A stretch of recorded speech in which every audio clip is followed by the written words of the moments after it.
Tick-tock, time to rock. Good evening, good morning, good afternoon to everyone who's watching from all around the world. I'm your friendly neighborhood philosopher, David Wood, and with me now, the one, the only, the best in history at Wreckin' Islam, with the possible exception of me, shameless Sam Shamoon. How you doing, Sam? Hey, by the grace and mercy of our God and Savior Jesus Christ, I'm blessed. May He bless us, fill us with the Spirit, Lord Jesus. Be magnified through us and crucify our flesh, that we magnify you by the power of the Holy Spirit. In Jesus' name, and take Muslims captive for your glory. In Jesus' name, I'm blessed, bro. As long as Jesus is glorified in our lives, I'm blessed. And so we're going to be talking about everyone's favorite, Mohammed Hijab, my favorite, the golden boy, the guy we all want running Islam for many years to come, to show people the true colors of Muhammad. For too long, ladies and gentlemen, for too long, people have been given a false picture of Islam through representatives who do not reflect the true spirit and nature of Islam. But this younger generation, these Mohammed Hijabs, these Ali Dawas, these guys, perfect, right? You look at them and it's just perfect. It's exactly what you want representing Islam. But occasionally these young guys, Sam, because they're so arrogant, because they're so filled with pride, sometimes they step a little too far, right?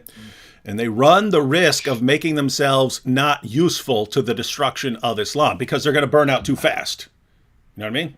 Man, they're going to burn out too fast. What's that? You know what? You just scared me when you said young guys. Are we that old, man, that Muhammad Hijab is a young guy in comparison to us? I mean, at least intellectual. I don't know how old he is. He's, he has the intellectual maturity level of like a 12-year-old, 13-year-old or something like that. But I don't know. I'm guessing he's 20s or something, 25, 28, something like that. I'm guessing. I don't know. Anyone know how old he is?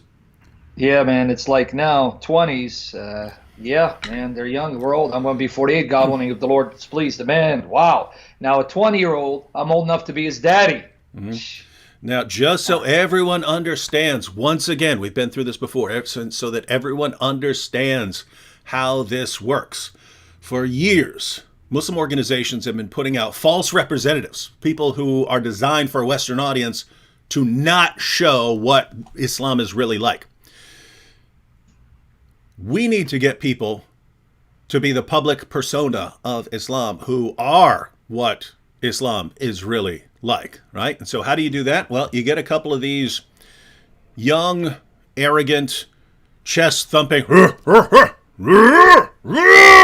refute you, me strong. Get a couple of these guys, right?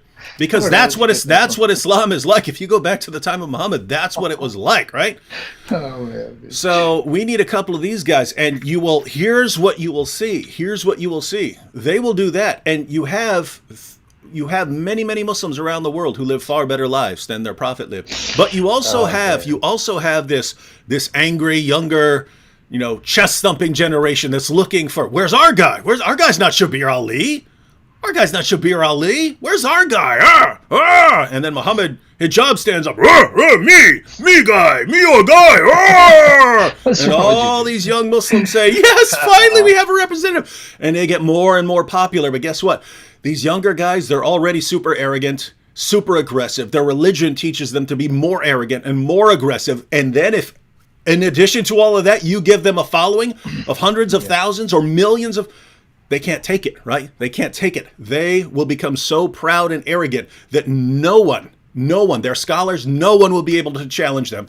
Their mob of followers will crush anyone who tries to get in their way. And we will be able to look at that and say, now the world sees what Islam is really, really like. That's what we're looking for. But again, some of these young bucks, man, they're going too far, too fast. You got to slow it down. So you got to pull on the leash a little bit. You got to pull on the leash. You're going too far. And that's what set things off recently. What do you think about all this, Sam? Because I've been, I talked about it with the apostate prophet and Abdullah Samir. Talked about it a bit with Robert Spencer. What are your thoughts on all of this? Well, one thing, just real quickly, this imitation, man, it comes like second nature to you. Man, you do it too natural. I mean, man, the missing link, proof that we evolved from primates, or is that Mohammed Hijab? But that's the first thing. Secondly, we've said it for years, and yesterday even Robert Spencer said it in your show and the day before. We said that when Muslims are outnumbered and they're in the minority, they will preach tolerance, peaceful coexistence. But as they increase in number, the true face of Islam will appear and the facade will be removed.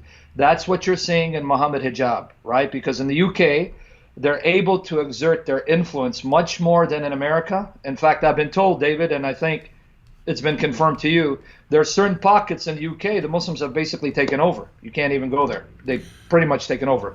So when they reach a level in which they have enough military prowess or might, then you see the aggression, then you see the hate, then you see the intimidation, then you see the bullying. And Mohammed Hijab perfectly exemplifies the real spirit of Muslims when they are uppermost and dominant. You're saying it. And Robert, I think Robert said it well the night before last. Robert was saying these are guys who believe they've actually transitioned from one stage to another. And so they believe they can get away with it. Whereas the older generation, the more mature generation, the wiser generation realizes, no, we're still a pretty small minority and we need to be very, very careful. We do have some disturbing comments here. Oh, really? Already? Yeah, we have some started. No, we have some disturbing comments. People saying that you're better. Better in what? In doing the ape thing? It's because I said right. I said the best in history with the possible exception of me, and some people are saying no, Sam is better.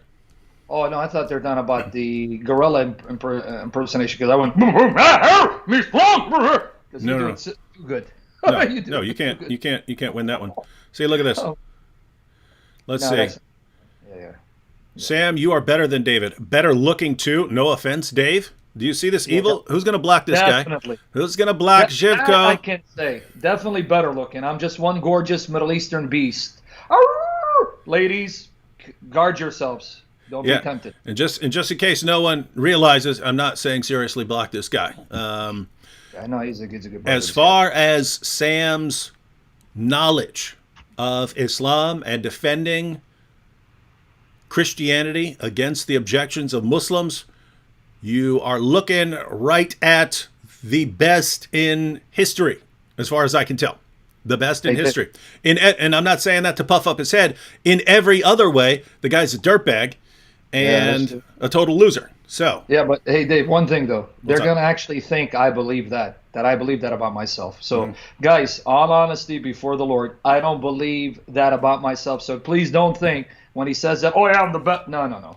I thank God that this guy, this nut thinks that about me, but glory to God, I don't believe it, and I pray I never believe it because it's not about me, it's about our Lord Jesus. Amen. So let's test this. Those of you in the chat, name someone in history. You got 14 centuries of Christians interacting with Muslims. Name someone in 14 centuries who's better, quicker at responding to the objections that Muslims have against Christianity. Name someone in history better than this guy right here.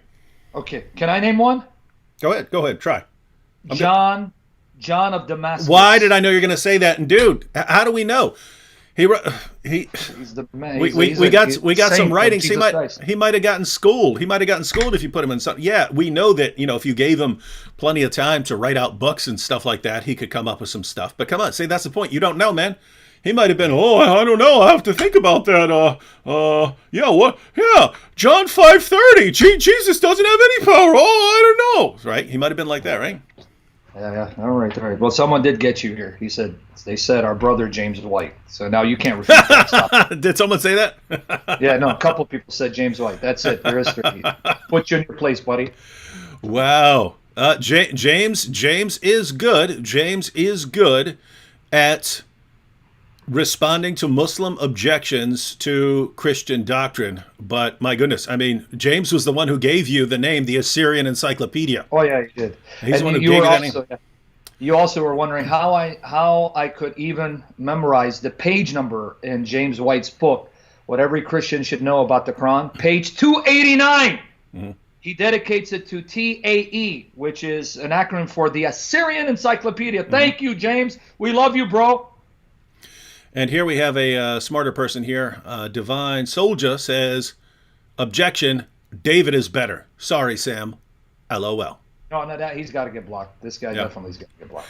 Yeah, and see, and so I would say to you guys, I would say, what do you mean? You know what I mean? What you mean? Baby? Yeah, Sam is better in knowledge, all these things. If you're talking about someone who can sit down and make a video, just really making fun of a position in epic fashion, I think I'm the best. I'm the best. Yeah. All right.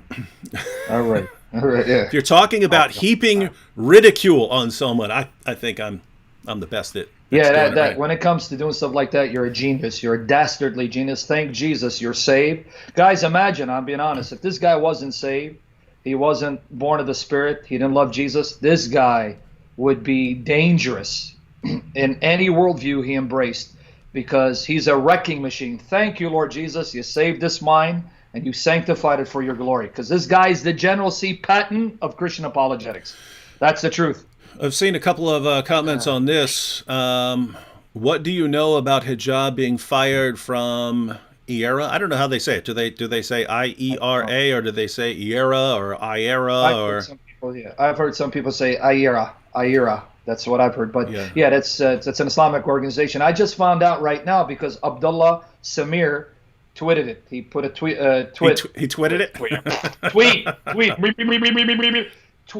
He tweeted that he pretty much was let go. But the way Mohammed Hijab articulated it, it's as if he stepped down and walked away to join this other organization. Well, I mean, it could be, couldn't it? I mean, to be fair, I don't know. The timing would be pretty peculiar. I mean, he's having these meltdowns online, throwing these tantrums.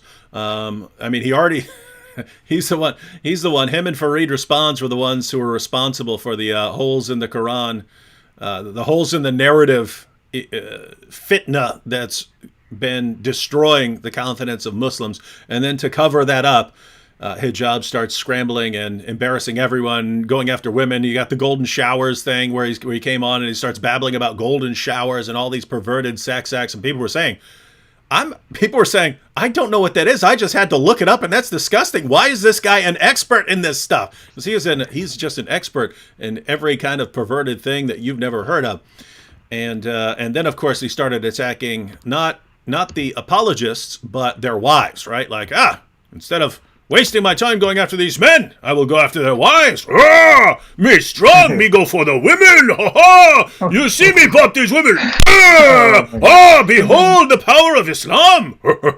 Hey, man, where did you get this impersonation, man? Is this a cartoon character that you grew up watching? Because you do it so natural.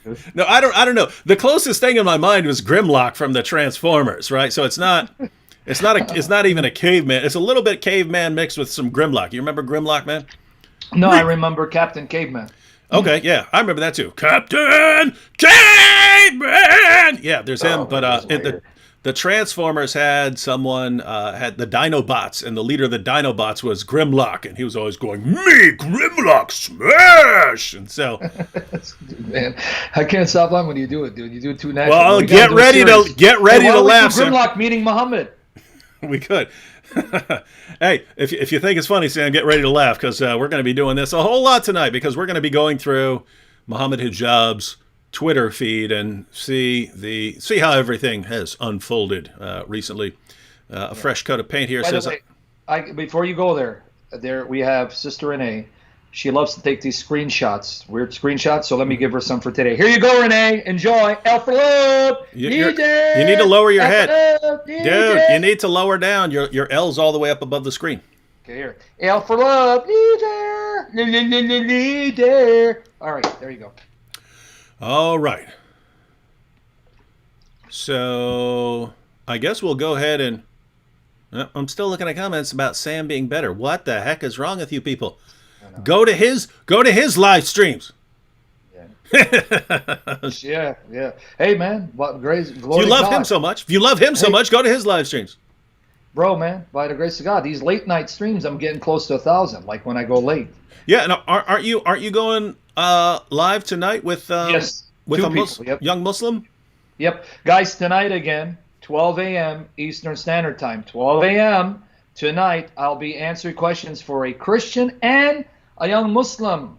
A young Muslim who was actually one of the Muslims that tried to prove the Prophet of Muhammad. He reached out to me. He says he has questions about the Trinity. So tonight, God willing.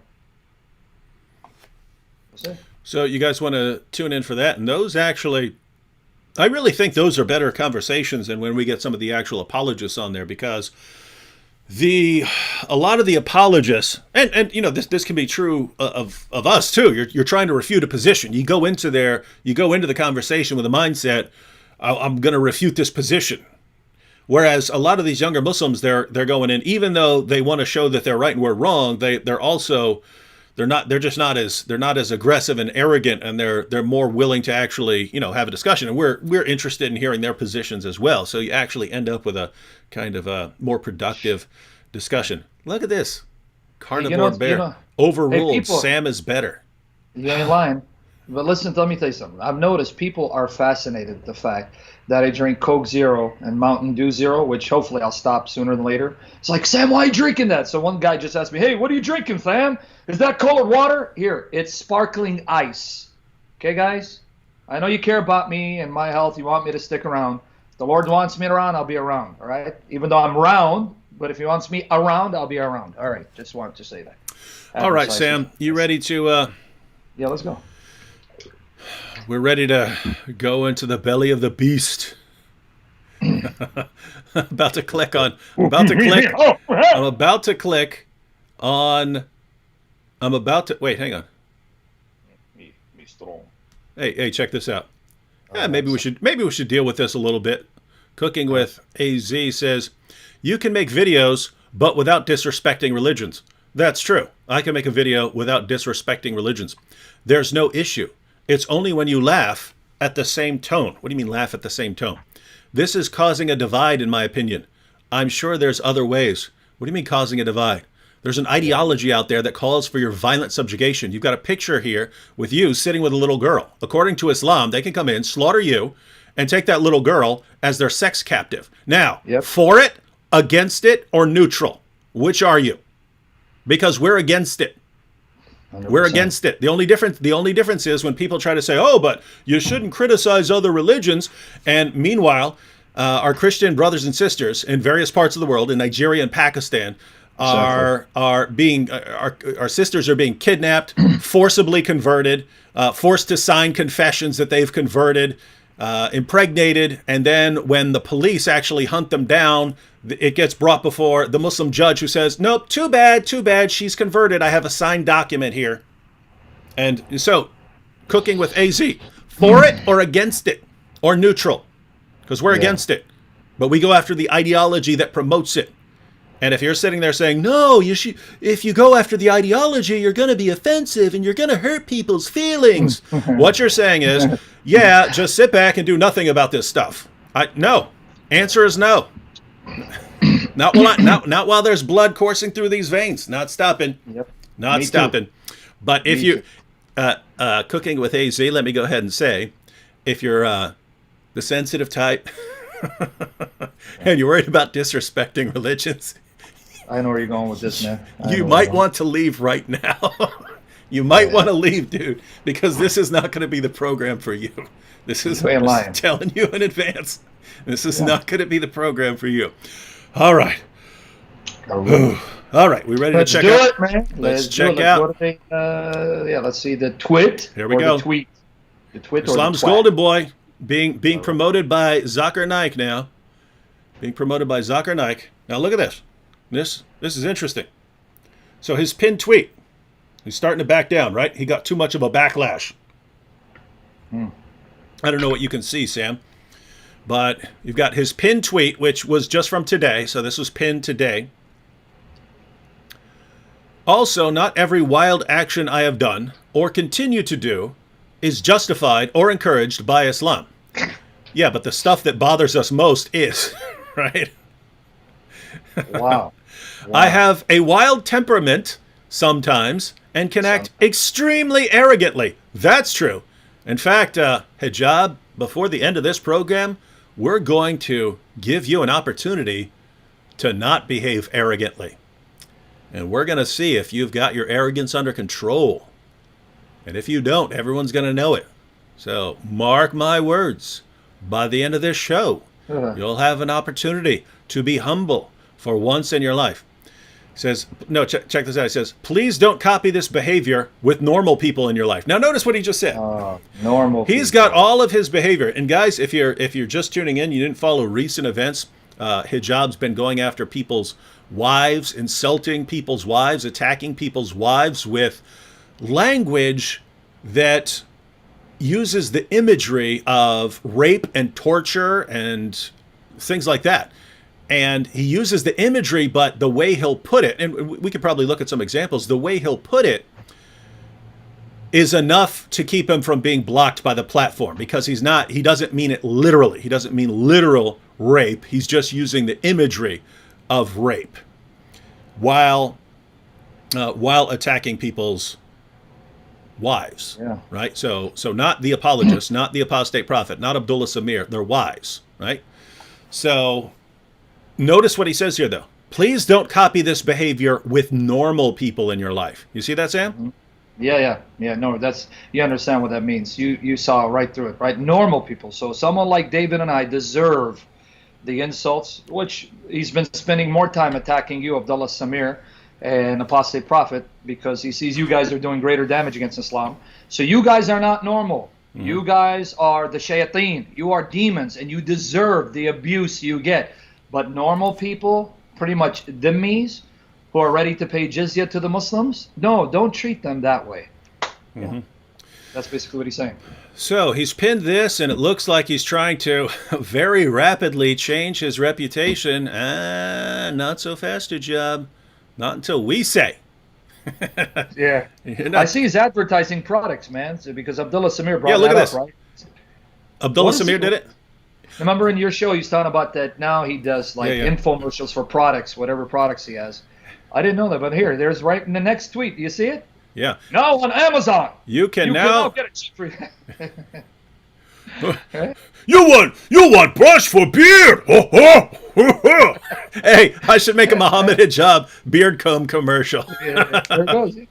But no, I think with this advertisement, I think that he's just trying to fill up his recent tweets with nicer stuff, right? With nicer stuff or neutral stuff, so that people who haven't been on his page for several days come and see this and don't see the other stuff he's been saying, which is pretty darn disgusting. All right, let's keep scrolling here. We're going to see. What? Is that from the mass? What is that? I see the announcement where he says he's no longer working for ERA or IRA. Announcement. I am no longer working for IRA. I'm grateful to them. I'm now working for Sapiens Institute. And from today, I'll be adhering to their policies and code of conduct. Come on! Mohammed Hijab's going to adhere to a code of conduct? You've got to be joking. There is no code of conduct for this man.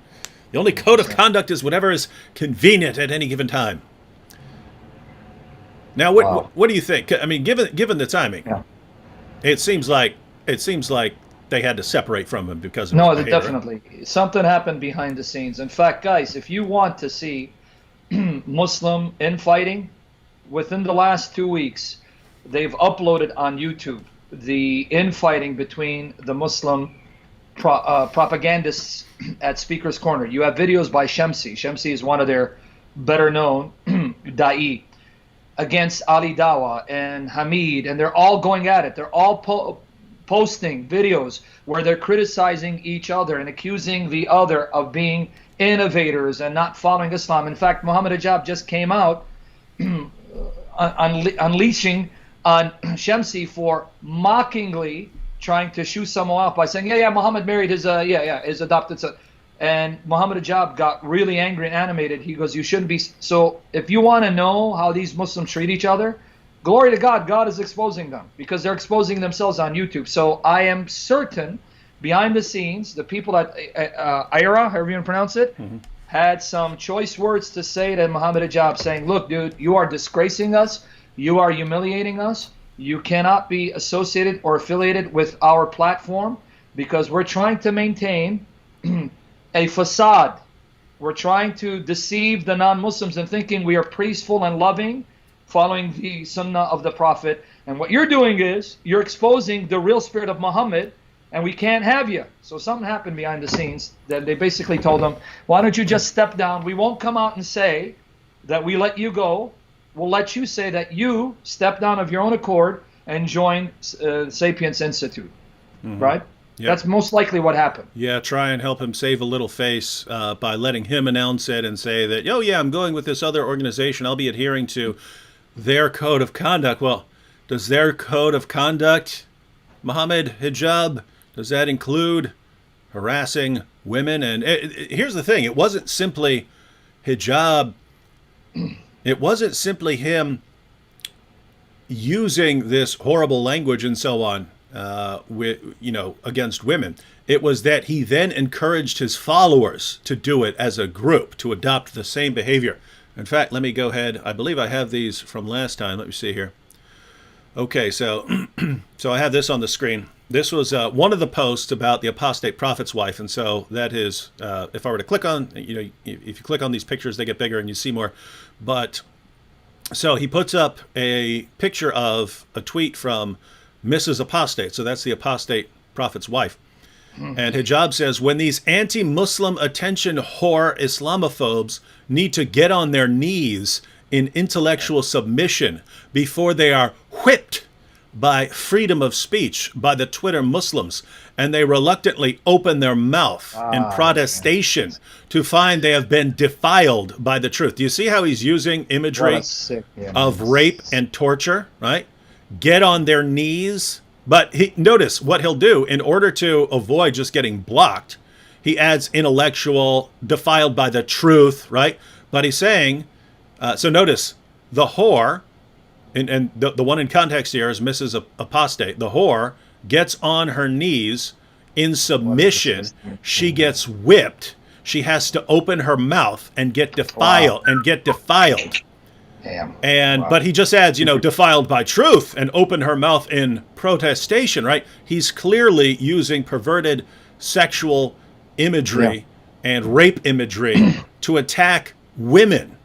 And this is the new I'm thinking the new face of the Sapiens Institute.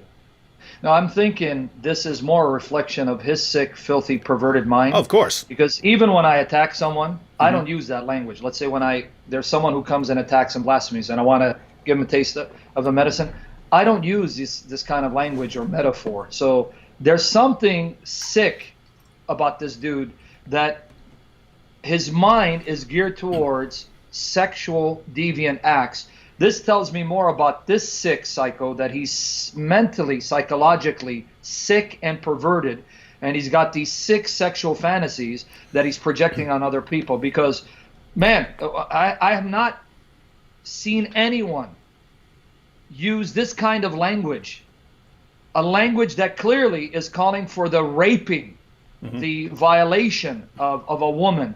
This dude is on a whole another level of sickness, man. I thought Muhammad was sick, but my goodness, to talk like this guy, I guarantee you he's got serious sexual issues. Yeah, I mean, think about this. When you combine this with the way he was talking to me and the apostate prophet, telling the apostate prophet to get on the ground to accept my golden showers and things like that. This is a sick dude. And let's go ahead and check out the next one. So notice that would be bad enough. That would be bad enough if it were simply him saying this stuff, right? But what does he do?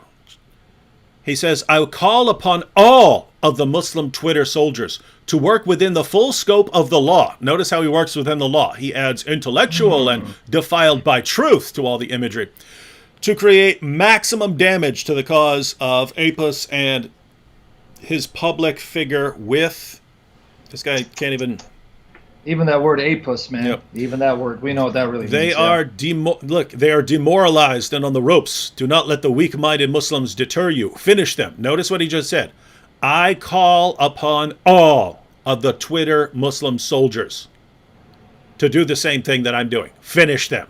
So he uses this disgusting language, and then he tells his followers to go out and do the exact same thing, to go around harassing people in the same way. So this is the new face of Sapiens, and this is the golden boy of Islam. I mean, he has a ton of followers right hand. He has a ton of fans right here in the chat who love him, who love this idea.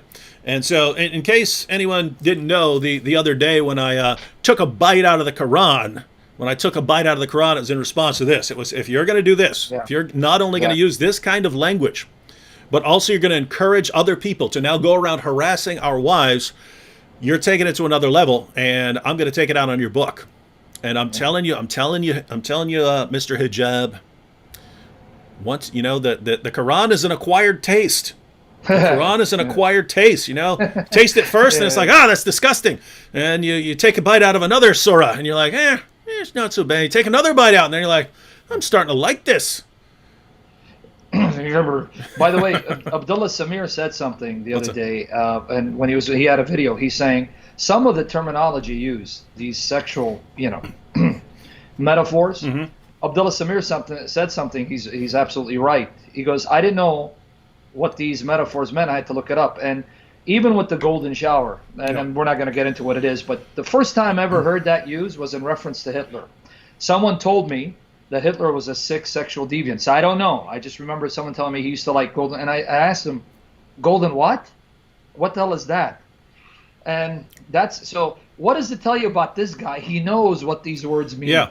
Use it. What does that tell you, man? No, I mean, seriously, think about this. If this is a nice, good Muslim who spends his time in the mosque and studying, and he describes himself as what does he say? A political philosopher and nonsense like that. And this guy is like the ultimate expert on sexual bondage stuff and every like perverse fetish there is. And he's like the expert on all of these things. This is the new face of Sapiens, man. Oh, wow. Right. Look forward to. By the way, is that true about Hitler? Do you know anything about Hitler? Was he a sexual deviant as well? Wouldn't surprise me. Seemed pretty sick, but yeah, I have no idea. Any of you guys know? Man. By the way, does anyone know? They might have already put it. Does anyone know what this is from? I mean, is this from The Mask with Jim Carrey? Yeah, it is from The Mask. Yeah, that's Jim Carrey. I was going to wonder, why did he put it? What's the tweet with it? What is he? Is he showing he's taking off the mask? Is that what it is? Is this something symbolic of what he's doing? Oh, yeah, because he doesn't say anything. Hey, guys, what's that say up on the screen there? Anyone know? Yeah, so I'm wondering if this is like a Freudian slip on his part. He's removing the mask, that facade, and truly exposing the filth of his heart and the filth of his God and his prophet. Yeah. Things that make you go, right? I mean, think about it. Of all the images, you got this. How Freudian. Yeah. All right, yeah, people are saying, it's The Mask. People are saying Hitler. Some people are saying Hitler was a pervert. You see, and I just mentioned that because that was the first time in my life I even heard that metaphor. And this guy's thrown out metaphors like he's mastered it. He knows what it is inside and out. Mm-hmm. I guarantee you, this guy. I guarantee you, the way he speaks, this guy's got some sick, sexual, perverted addictions. He's sick. I guarantee you. No one talks like this unless you're sick. Yeah, but him strong, so let's make him face of Islam. Him strong. Golden shower. You like my golden shower, boy? You'll get down on your knees and feel the power. As you are defiled by the truth. Dude, man, you do it too naturally, dude. You're going to be killing. We got to do a skit on this. Halal Hogan meets me strong. We got to do that, man. You do it too naturally, dude. It scares me. It's freaking me out. All right, now, hang on. Now we're getting to some of the, I guess, explanation here. So he says, in the last week on Twitter, I have been going on a rampage against some Islamophobic figures. Say it right. Been going after their wives.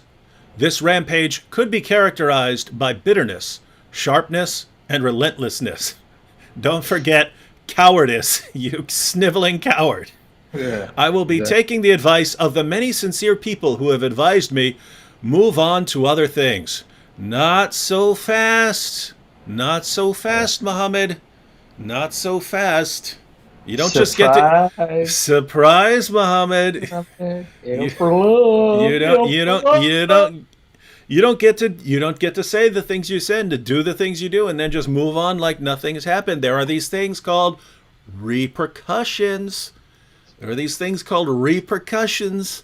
I know that in your mind you get to do whatever you want, and no one can ever respond. This ain't one of those times, Mohammed. This ain't one of them times. All right, but L for love. definitely. So yeah, you're gonna have to take some steps, Mohammed. I'm gonna tell you. But before we're done tonight, I will make you the best offer you're going to get. You will not get as generous an offer from me again after this one. Hey, check this out.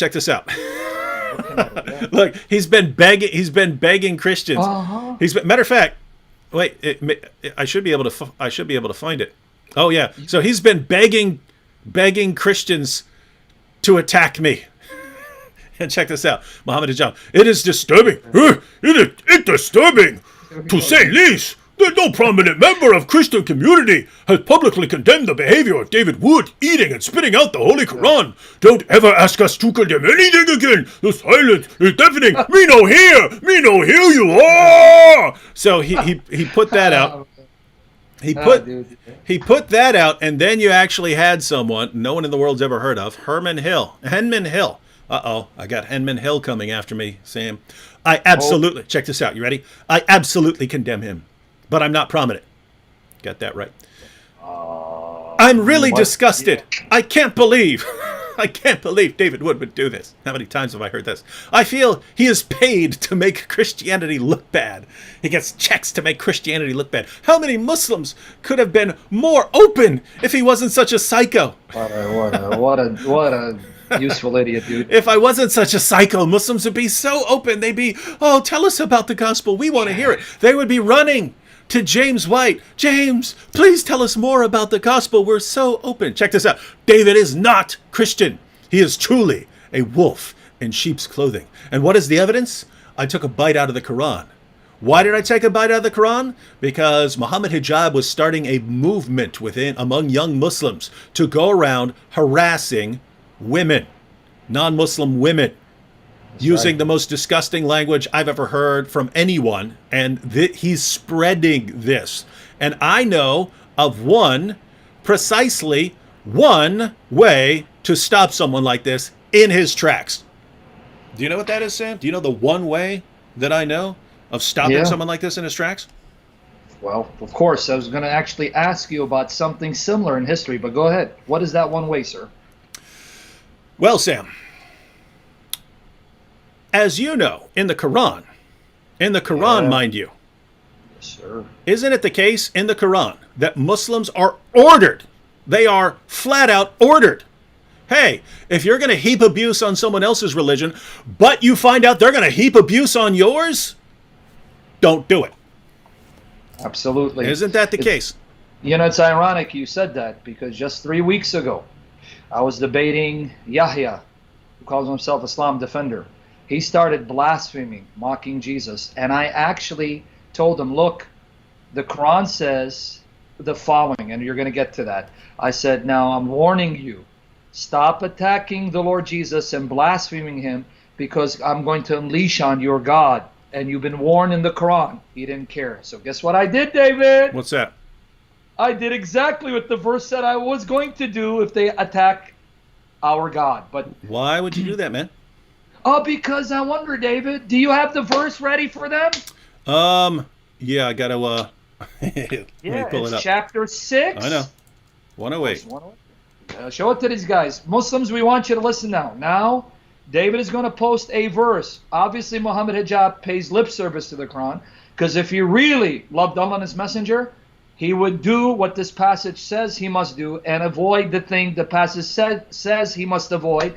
And what are Muslims told not to do and what they're supposed to do? What does their Quran say, David, that they believe is the eternal, uncreated speech of Allah? What does it say? This is going to be the wrong size because I'm pulling it up here, but let's see what they have. And I have a good commentary on it, why it was revealed. Good. All right, let's look up multiple translations here. All right, here we go. Watch here, guys. Watch the verse. Ready? So we'll go through a couple translations. Surah 6, verse 108. Revile not those unto whom they pray besides Allah, lest they wrongfully revile Allah through ignorance. So this first part is the key. We'll read a couple translations. Revile not those unto whom they pray. Notice, talking about other people's gods. Revile not those unto whom they pray besides Allah, lest they wrongfully revile Allah through ignorance, right? Don't make fun of their gods, lest they make fun of your God, right? Exactly. Yusuf Ali, revile not ye those whom they call upon besides God, lest they out of spite revile God in their ignorance, right? So if you're making fun of their gods, then they're going to make fun of your God in return. Now the story is actually a little more interesting than this. Hilali Khan, and insult not those whom they, the disbelievers, worship besides Allah, lest they insult Allah wrongfully without knowledge. So, and Shakir, and do not abuse those whom they call upon besides Allah, lest exceeding the limits they should abuse Allah out of ignorance. Right. So, absolutely. Sam, what's going on here? Now I'm going to give you guys the so-called historical context of the passage. Guys, I want you to pay attention to the passage. Please pay attention. Notice that the reason why the Quran says don't attack their gods, it's not because you should love your enemy, right? Be kind to them. Pray for those who spitefully use you. No, the reason is lest they attack Allah. In other words, this is not done out of love for the unbeliever, love for the quote-unquote sinner, in order to love them into repentance and show them a better way. That's not the reason. The reason is, hey, if you mock their gods, they're going to attack Allah. So you don't want them to attack Allah. So it has nothing to do with the salvation of the unbeliever, being kind to the unbeliever, loving the unbeliever, and turning the other cheek. Nothing to do with that. It's purely selfish. Don't attack lest they attack Allah and desecrate Allah. Now, let me give you the context. Now you can read this online for free. altafsir.com, altafsir.com, altafsir, tafsir.com. Read the commentary provided by Al-Wahdi, Asbab al-Nuzul. Asbab al-Nuzul. Asbab al-Nuzul means the occasion of revelation, why this passage was revealed. It's a little lengthy, but you want to get the historical context. Revile not those unto whom they pray beside Allah, lest they wrongfully revile Allah through ignorance. Now, the translator wrongly put 5:108. He meant chapter 6, verse 108. Said Ibn Abbas. Who's Ibn Abbas? Muhammad's first cousin, considered one of the greatest Muslim scholars ever lived. According to the report of Al-Walabi, the idolaters said, "Oh Muhammad, watch this, David. Guys, pay attention. Listen to what the idolaters were doing.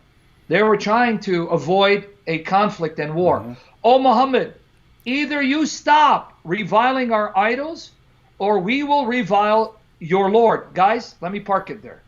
Did you catch that even the Muslim sources admit it wasn't the idolaters who attacked Muhammad? It wasn't the unbelievers who mocked Muhammad. It wasn't the kuffar who insulted Allah.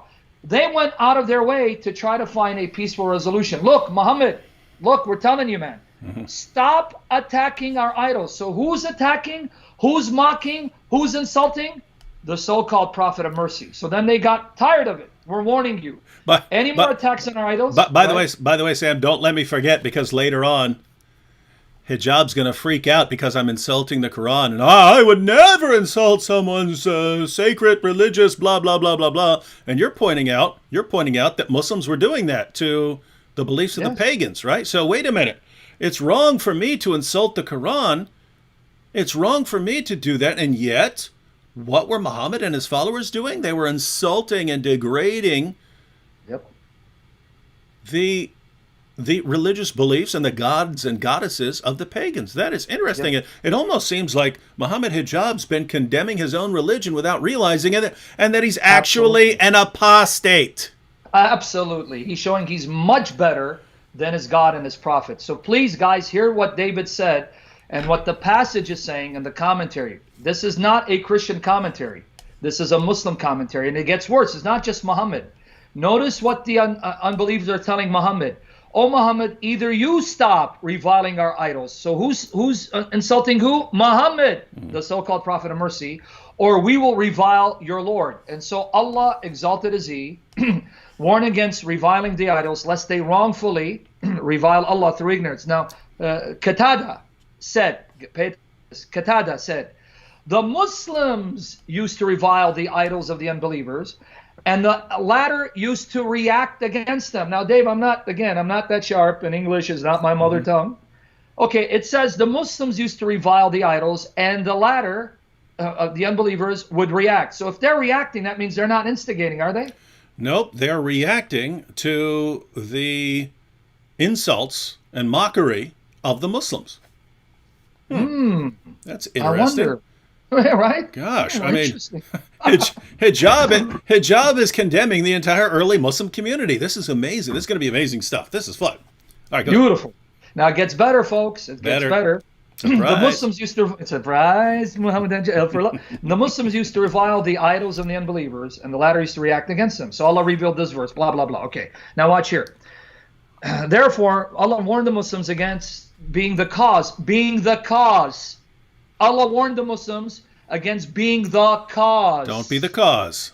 Which drives ignorant unbelievers who have no knowledge of Allah to revile Allah as a result of reviling their idols. Now the final part. Whoa. You Go ahead, yes. repeat that and repeat it very slowly, because that's going to tell us a lot about our friend Mohammed Hijab here, and about exactly why I took a bite out of the Quran. Go ahead.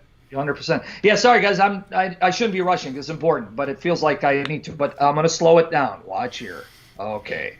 When they reacted against the Muslims abusing their idols, notice Allah, they reacted, right? The Muslims abusing their idols, and they react. Got it. Go ahead. Allah, exalted is He, therefore warned the Muslims against being the cause. Being the cause of what? Which drives ignorant unbelievers who have no knowledge of Allah to revile Allah as a result. So so Allah orders, do not be the cause of other people then reviling Allah in return as a consequence of your behavior. That's what Allah revealed here, Sam. That so Mohammed Hijab, he's a Muslim.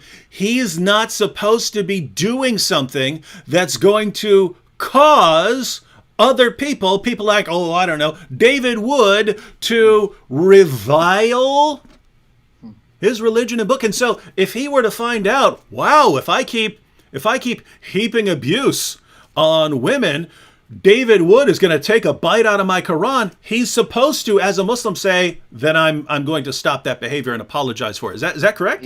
He has to, if he fears Allah and loves the messenger. He has to.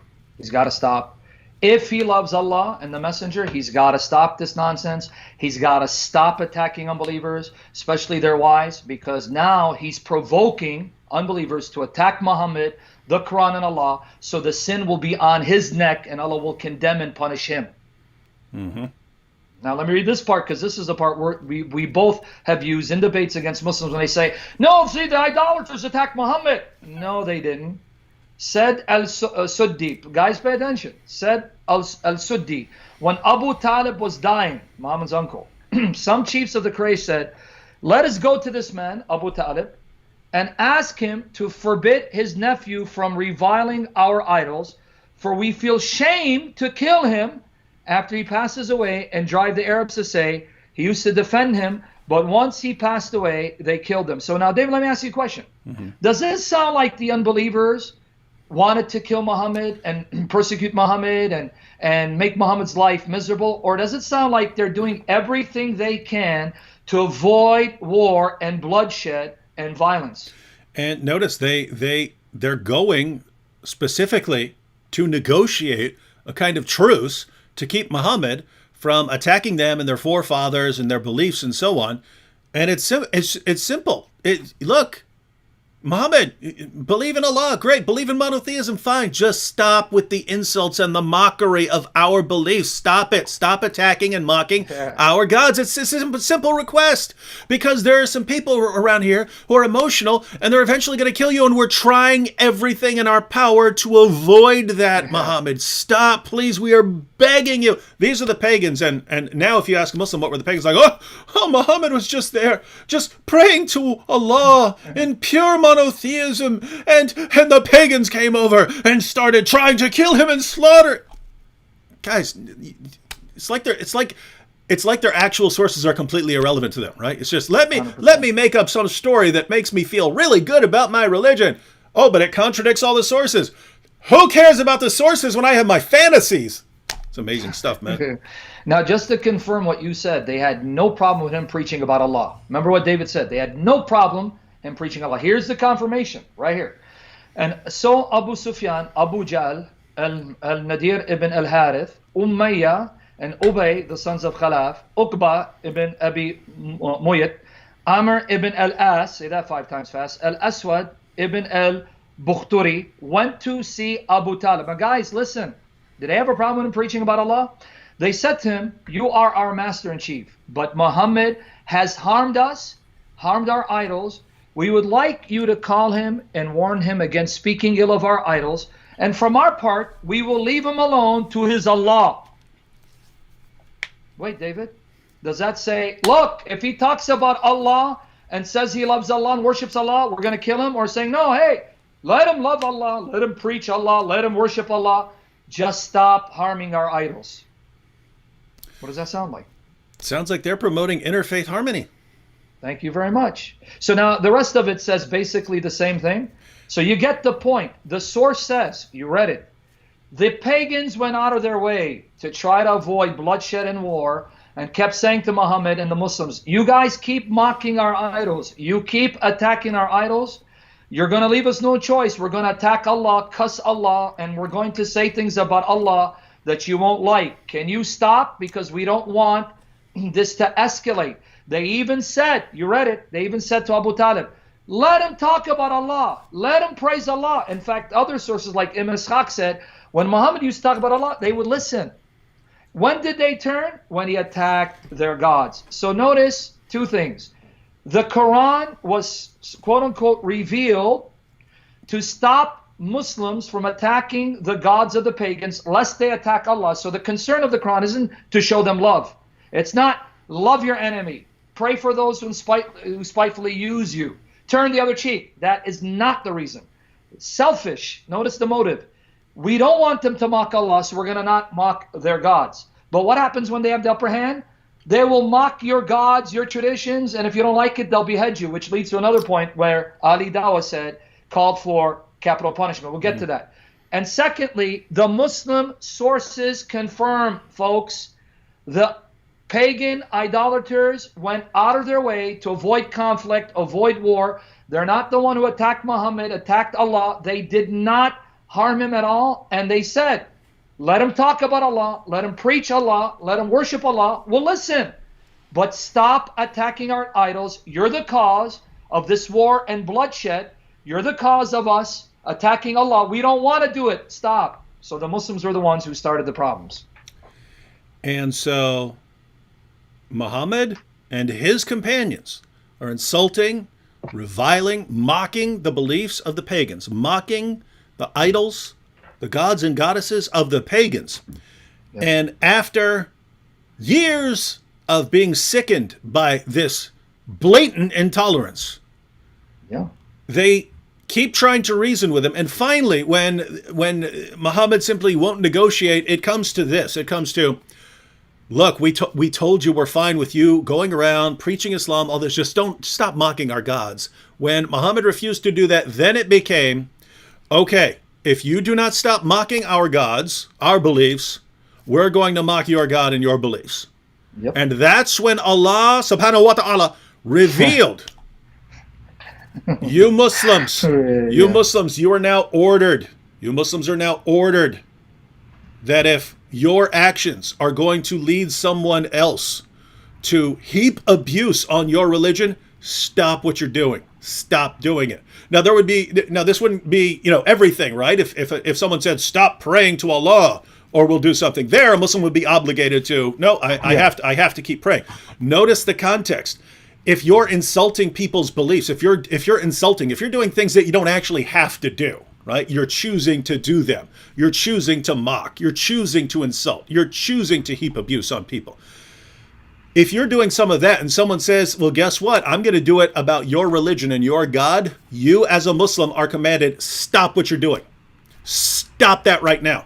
Now, what's Mohammed Hijab been doing?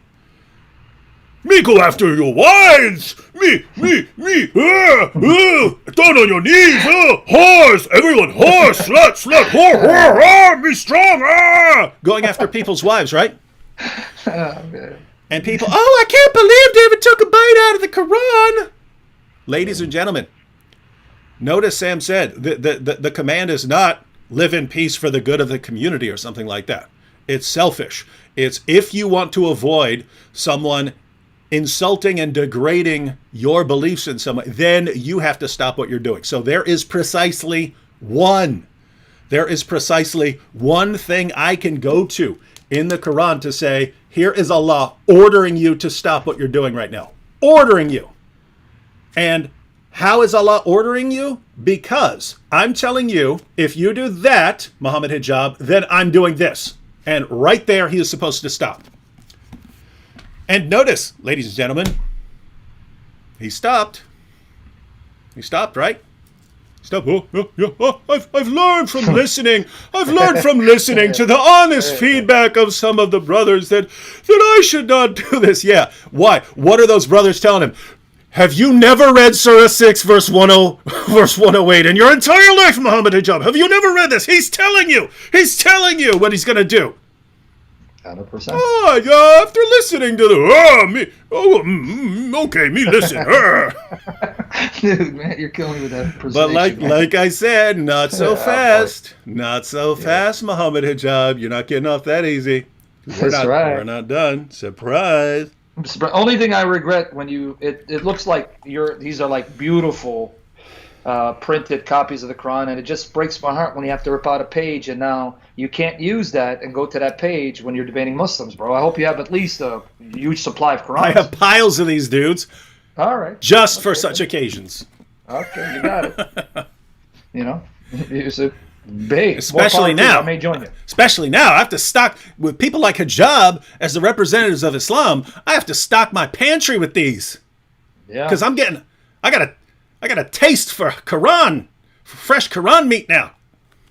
Hey, it's finger looking good, and I'll lick your fingers after you chew on it. All right, you have Remember to. the sunnah. Yeah, that's according to Muhammad. You got to lick each other's fingers. Pretty gross stuff. Yeah, more. Make sure I'm next to you. You can see why. I mean, if Hijab is growing up believing these things, you got to suck on each other's fingers, and you have to walk. You're supposed to. Your prophet walked around with semen all over him, and you have sex with 9 to 11 women and girls in the same night, and my adopted son's. You're killing me with that impression, dude. I swear I can't. My adopted son's wife. This more important than adoption. Mean what her, right? And oh boy. Muta. Right? I mean, all this stuff, right? We got to do a character, man. Yeah, we got to make that a character. I'm just saying, when you're raised in this, and then you start finding out that there's all this perverted stuff on the internet, man, I guess he's going. Look, the apostate prophet here. The apostate prophet. This is from a little earlier back. But the apostate prophet said, I'm an immoral atheist. Finally, the apostate prophet is acknowledging the obvious. He says, I'm an immoral atheist. And Mohammed Hijab taught me things about sexual fantasies and torture that I'd never heard of before. I'm telling you, man. They were calling this 50 Shades of Hijab, man. They're calling it 50 Shades of Hijab. I would call it 114 shades because of the Quran. 114 shades of hijab. What's up, baby? You're giving me video ideas here, man. You're giving me video ideas. That's right, yeah. All right. Sexual deviant, that's what he is. But yeah, you guys got it. Muslims, you heard. Your Quran says stop mocking our faith, stop mocking our God, stop mocking our women, because you won't like it, because Muhammad has a lot of dirt for us to expose and shame and humiliate. Don't go there. Yeah, and this is something that I've said repeatedly. It's You guys are the most easily offended people in the world. Someone like Mohammed Hijab is among the most easily offended people in the world. He flips out over everything. And just to show it, I mean, he spent day after day after day heaping abuse on women. Me strong! And his followers cheering him on. Oh, our champion, our wonderful champion, the new champion of Islam. Yes, go after those apologist wives. Right? Yeah. So, by the way, what's that? you got a new video idea. 2 people said it. 114 shades of hijab. There you go. Go ahead. Finish Or the Quran. That's perfect too. But now what was I talking about? Oh yeah. So I pointed out. So Mohammed Hijab's heaping all this abuse on everyone. And once I saw, this was live, right? This was off the cuff. Once I saw, AP pointed out, no, look at what he's saying right there. I wasn't really paying attention. I wasn't looking that close at it. I was like, okay, he's saying blah, blah, blah. Once you actually read the words and what he's saying and find out this is really sick, perverted, bondage and torture, all kinds of stuff in there. Once you find that out, it was just, okay, how can I divert this guy's course right now? Yeah. Oh, I know. I'll put the eating the Quran into effect, took a bite out of it, and what happened? The next day, he loses his mind, right? Video after video, clip after clip, post after post of me flipping out on me. Now, anyway, here's the point. Mohammed Hijab, if you can spend your entire life figuring out how to insult people, and it takes me all of 6 seconds to completely derail you and send you wherever I want you to go, and then you are immediately start backing down. Oh, I'm sorry, guys, I'm sorry. Are you really made for this stuff, man? Are you really made for it, man? Not. Yeah, this is not. Yeah. The point here, and this is honest, straightforward advice. Those of you who are following Mohammed Hijab, you should not be following people like now. To be clear, I want you following people like Mohammed Hijab because I want your ideology to collapse. But as far as you as individuals, you as individual human beings, you don't want to follow. You don't want to follow this guy because you're not equipped for this. You're not equipped. There's too much material in your sources. There are too many ways for us to insult and revile your belief. Now, I suppose someone could say, well, you were insulting anyway. You were already insulting. So what else can you do, guys? Keep in mind, we can dial this up, man. We can always dial it up, right? What do? We sit here, we go through, yes, I use sarcasm and so on, but the sarcasm, the mockery, it's never just sarcasm and mockery for the sake of sarcasm and mockery. We're never just insulting for the sake of insulting. You go to any episode of Muhammad's Boom Boom Room, you go to any episode of Islamicize Me, it's content-based. There's content. We're making a point. And we're making it more memorable. We're making it stand out in people's mind more by adding some mockery and sarcasm to it, right? But it's content-based. The point is, if you guys decide to go a different route, I don't need to make things content-based. I can just start ripping up Qurans and so on, right? We could just do that, right? The point is, we don't want to go that route. Yeah. Your guys like Mohammed Hijab are causing us to go that route. And Sam, what was it? If they're causing other people to heap abuse on Allah and his religion, what are they supposed to do? They better stop being the cause of unbelievers attacking Allah in ignorance, because you know what's going to happen to you Muslims when you violate that command? Allah will discipline you and punish you, because the unbelievers will be given a reason to mock Allah, ridicule Allah, expose Allah and his messenger to your shame and humiliation, and Allah's not going to be happy with you guys. Yeah, and so if you're not obeying Allah's command, if you just keep doing stuff that's causing unbelievers to heap abuse and insults on your Quran, on the speech of your God, he's going to punish you. You're going to get fired from Yera. Yeah. Well, I think even Sapiens Institute, it's going to be a matter of time. They're going to have to get rid of this guy because this guy's done too much damage already. No one's going to be able to deal with him. And guess what? Here's the thing. At the end of the day, when he's crossing a line, I'll tell him he's crossing a line. I'll make sure he doesn't get to cross that line. But I still want him to be massively successful, right? You just you can't go after wives and so on. But yet no one's going to be able to control him. And my advice to him would be, why aren't you going solo, dude? Why are you? Oh, I will live by their code of conduct. You're Mohammed Hijab, man. You're Mohammed Hijab. Why should you be living according to their code of conduct, man?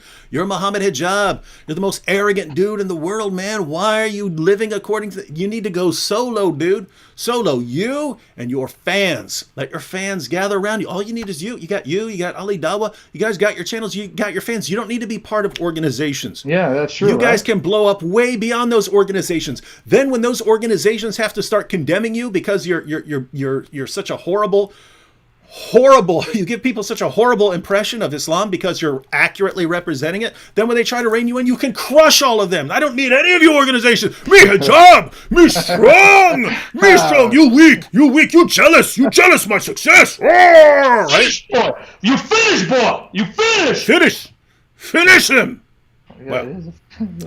Yeah, that's true. You know, why does he need an organization? That's a very good point, because he can go start a Patreon account, whatever, and blow up. Just He's being set, solo, man. right? He's set. Gosh, dudes, start your own organization, man. Go off. You, Ali Dawa, all the guys who are like just doing everything they can to destroy Islam and not realizing it. Everyone team up and become this ultimate demolition team where everything that is dear in Islam just crumbles to the ground for the sake of your pride and arrogance. This is amazing stuff, man. Yep. Wow. Woo! Is there any more from this nutbag? Okay, yeah. Let's go ahead. Let's go ahead. Let's keep going. How's everyone doing? Is everyone having fun? Because I'm having fun right here.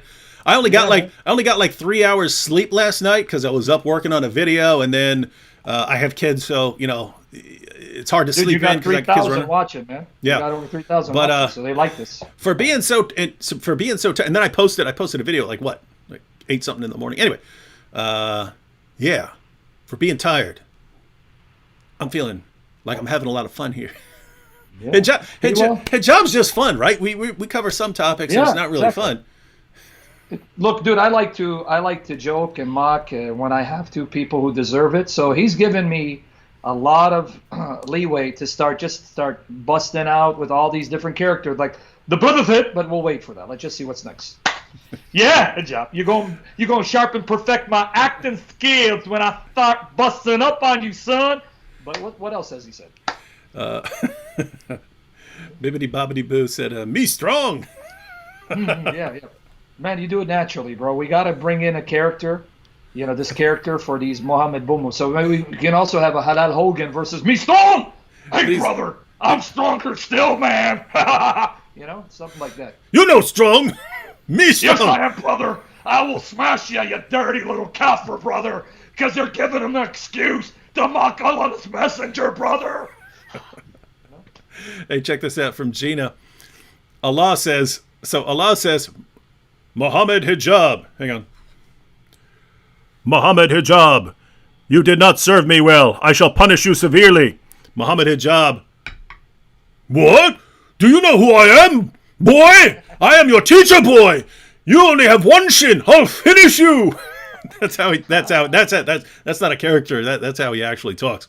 I'll finish you, Allah. Muhammad Hijab. I'm the great God Allah. Wait, would this work better? That cup didn't work. Check. No, I need a bigger cup. Something. So notice, that would be the conversation. Muhammad Hijab, I ordered you not to do stuff and say stuff and insult that's going to lead to more insults and abuse. I'll finish you. You only have one shin. Me stronger than you, Allah. Even though I can't read. Me hijab. Oh! I challenge you to MMA match, Allah, with your one shin.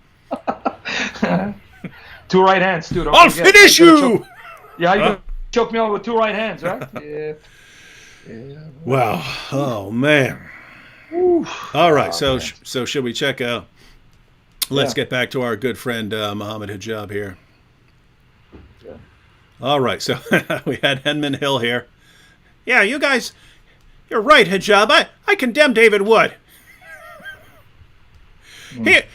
Now guys, just think about this, because I think that a lot of Christians think like just completely one-dimensionally.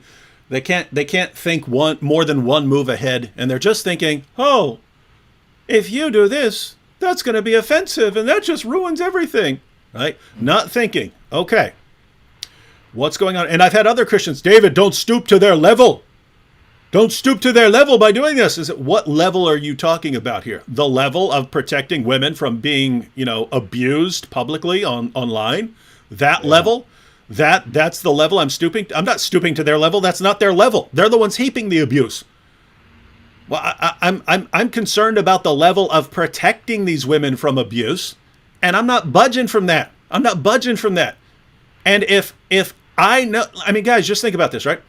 Suppose there's this tribe of people, right? Suppose you're out in the jungle and there's this tribe of people, and they say, "Oh, here's our tribe, and we're gonna burn down the town with all these people in it, unless you pee on this idol of ours. If you pee on this idol of ours, then we're not going to kill anybody." I'd be peeing on the idol pretty quick. It wouldn't even be a question. I wouldn't know what you're thinking if you start saying, "Oh no, well, I don't want to hurt their feelings. I don't want to hurt their feelings by peeing on their idol and saving all the." What are you talking about? That's a stupid idol. Who cares about it? You're saving all these lives. Do it. Don't worry about their feelings, right? And here you've got this situation where you've got someone like Hijab, and he's literally training his fans. He's increasing in popularity. He's growing. He's exploding in popularity. He's only going to get worse, more arrogant. His head's going to get even bigger. He's not going to get wiser. He's going to get dumber. And he's saying, here's how I'm training this generation. Now, again, I want him training the generation, right? But not to do everything, right? There are limits. I don't want him running out raping people and stuff like that, right? So you got to put some limits on there.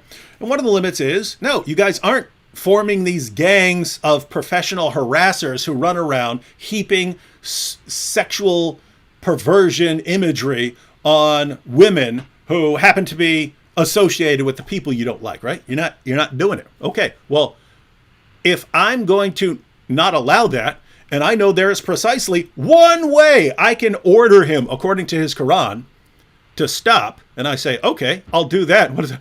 David's not a Christian. Here, I don't think Jesus in you, brother. Here's what, Sam. Here's what's funny.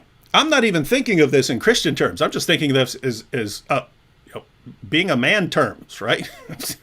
Like, what are you talking about? Of course, these guys are saying, "We strong men, we go crush all these women," and we're saying, "No, you're not. No, you're not. We'll stop you. We'll do whatever it takes to stop you. And there's one thing that will stop you, and I'm going to do that thing." And then, oh, I can't believe that David would ruin Christianity for Muslims, and now they're not going to respect him. Oh. Let me just say the opposite. Let me tell you what this is going to do. It's going to make even atheists and agnostics be more open to Christians because they see a Christian standing up for apostate prophet, someone who doesn't believe in Christianity, and yet David, and I join him, will stand up for the honor of apostate prophet's wife, because though he's not a Christian, he's still a creature of Jesus in the image of Christ, him and his wife, and they have dignity that Christ has given them, and we will fight for their honor and dignity. That will actually make people think, man, these Christians are really wonderful people to take a stand for people that don't believe in Jesus or their Bible, but they still love us anyway and will help us stand up to these bullies. What are you talking about? That's actually going to work in favor of Christianity, not against Christianity. Mm-hmm. This guy talking about. And here's what's hilarious, Sam. We already read this, right? But think about this. So Mohammed Hijab, right? He has this epic meltdown. He destroys people's confidence in the Quran. People are calling him left and right. "I'm leaving Islam because you destroyed my faith in the Quran with that Yasser Qadi incident. I'm leaving Islam. You ruined my belief for me," right? And he decides, me smart. Me come up with way to be champion, right? So think about this, right? Oh, I'm destroying everyone's confidence. I'm destroying everyone's faith. What can I do here? I know. I'll go take on all the enemies of Islam. I'll go take on all of them. Ooh, David Wood and the apostate prophet are having a live stream over there. Oh, golden showers, boy! Golden showers, right? And that's his brilliant plan, right? When Mohammed Hijab sits back, what can I do? I'm plotting. Allah's the greatest of plotters. Me not so much. Let me think what kind of plan I could come up with here. Me no golden showers, right? And so he did his golden showers spiel and started telling everyone about the golden showers and started informing people how familiar he is with a lot of stuff that people don't want to look up on the internet. And then that wasn't enough. Me go for wives. Oh, me show you real man. Oh, right? Dude, you're gonna be killing me with that impersonation, man. I mean that's it, right? This is his plotting. This is his plotting, right? Yeah. This is so funny, right?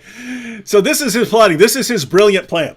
Then once I really understood, we were live when I actually paid attention to the words that were being spoken, because the apostate prophet was breaking them down. Then once it hit me, it was, okay, formulate master plan. Up, take a bite out of this Quran, bam, and then what happens? He loses his mind. And check this out, right? Check this out. So he did all his stuff, which caused me to do my stuff in order to get him to stop doing the stuff, right? And then he comes up with the brilliant plan. Me know how to control David Wood. Me get other Christians condemn him. Sam, for how many years have Christians been condemning us? Woo! Yeah, too many years, too long for me to even want to, over 10 years. My case, over 10 years. It's been over 10 years. Close to 20 with me. Sam! I don't see Jesus in you, Sam! Yeah. Christians telling us we're doing it all wrong that's the history of our interactions with Islam, right? We're blasting away at the foundations of Islam. Muslims are leaving Islam, converting to Christianity. Meanwhile, we have an endless supply of Christians telling us, you're doing it wrong. You're doing it wrong. Because here in my mind, I just think, I know how a Muslim thinks. I never met a Muslim, but, I know how one thinks. And he would just think, oh, if you hurt my feelings about my religion, I will never listen to the gospel. I will never listen to that gospel. And so I condemn you. I condemn you, David Wood and Sam Shamoon, all the thousands of Muslims who've converted Christianity because of the things I condemn all of that. You need to be you need to be sitting back in your room and just sitting there and basking in the love of your own stupidity. You do it too natural, dude. Oh boy. Too natural. And just again, it's not about pragmatism, but one of the arguments I've often heard, you're going to turn people off from the gospel. No one's going to get saved. And then when you show, and I don't go around boasting, but David I've received dozens and dozens of Muslims leaving Islam, following Jesus Christ, falling in love with the Trinity. But then when you show them that, well, it doesn't matter. Your approach is still not biblical. So damn if you do, damn if you don't. You don't win either way. Yeah. No, I got that a ton from it because it happened over and over and over and over and over again with James White's fans. So he would say something on the dividing line, then all his guys would come on after me, and they would always do that. They would say, David, what you're doing right now is leading Muslims away from Christianity, and they'll never listen to you. And I would go, look at all these testimonies. I would just start handing them 10, here's 10 more, here's 10 more, here's 10 more, giving them testimonies of people who left Islam after watching my videos, and they would go, oh, so it's just pragmatism, like you said. It's just pragmatism. It's whatever works. And it's, wait a minute, that's how you came to me, right? And then they all run off and say, David just believes whatever works, no matter whether it's right or wrong, you just do it if it works. You guys brought that up. You guys brought up pragmatism. Don't do this or it'll never work. No, it actually does work. How dare you talk about what works? Well, it's a fun life, son. It's a fun life. We got Muslims here. We got atheists here. Christians coming up behind us, jamming a knife in our back.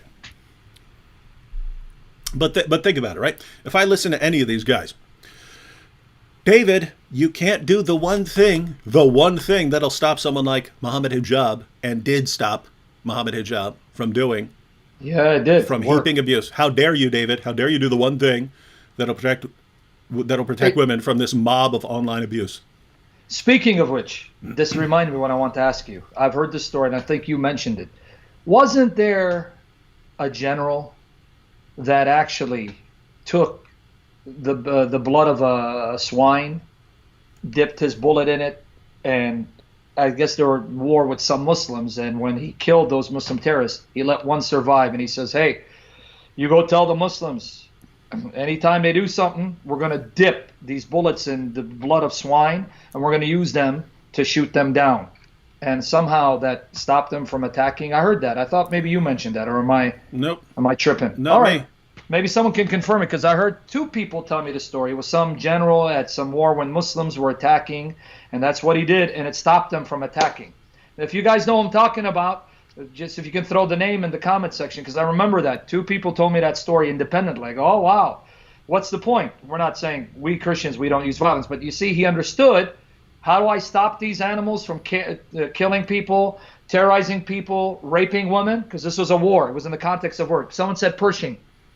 Gave me the General Pershing, right? See, Blackjack Pershing. So I wasn't making it up, right? See, Blackjack Pershing. And it stopped the terrorist attacks.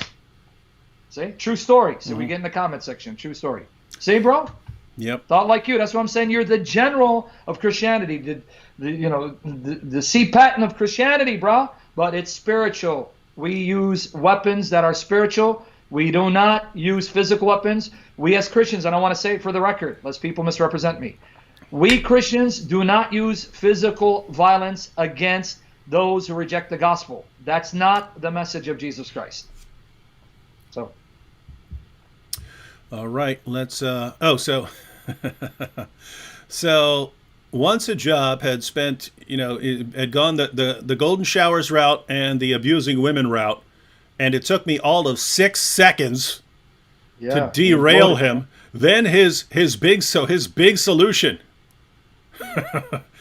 Me know how get David. Me know how control David. me get other Christians. I hear Christians condemning me all day, every day, every time I go to the YouTube comment section. I got Christians condemning me, but this is Hijab's brilliant strategy. I know if I get James White to call out David Wood, then David Wood his heart will melt and he'll stop. He'll stop eating the Quran. Yeah. It's ironic. He did get James White to criticize you and me, but hey, we knew that was coming. I knew that was going to happen. But think about this. You do something, right? And they basically got 2 things. One, they have their divide and conquer technique. Let me get other people to condemn you. This will control you. And then they have the threats and intimidation, right?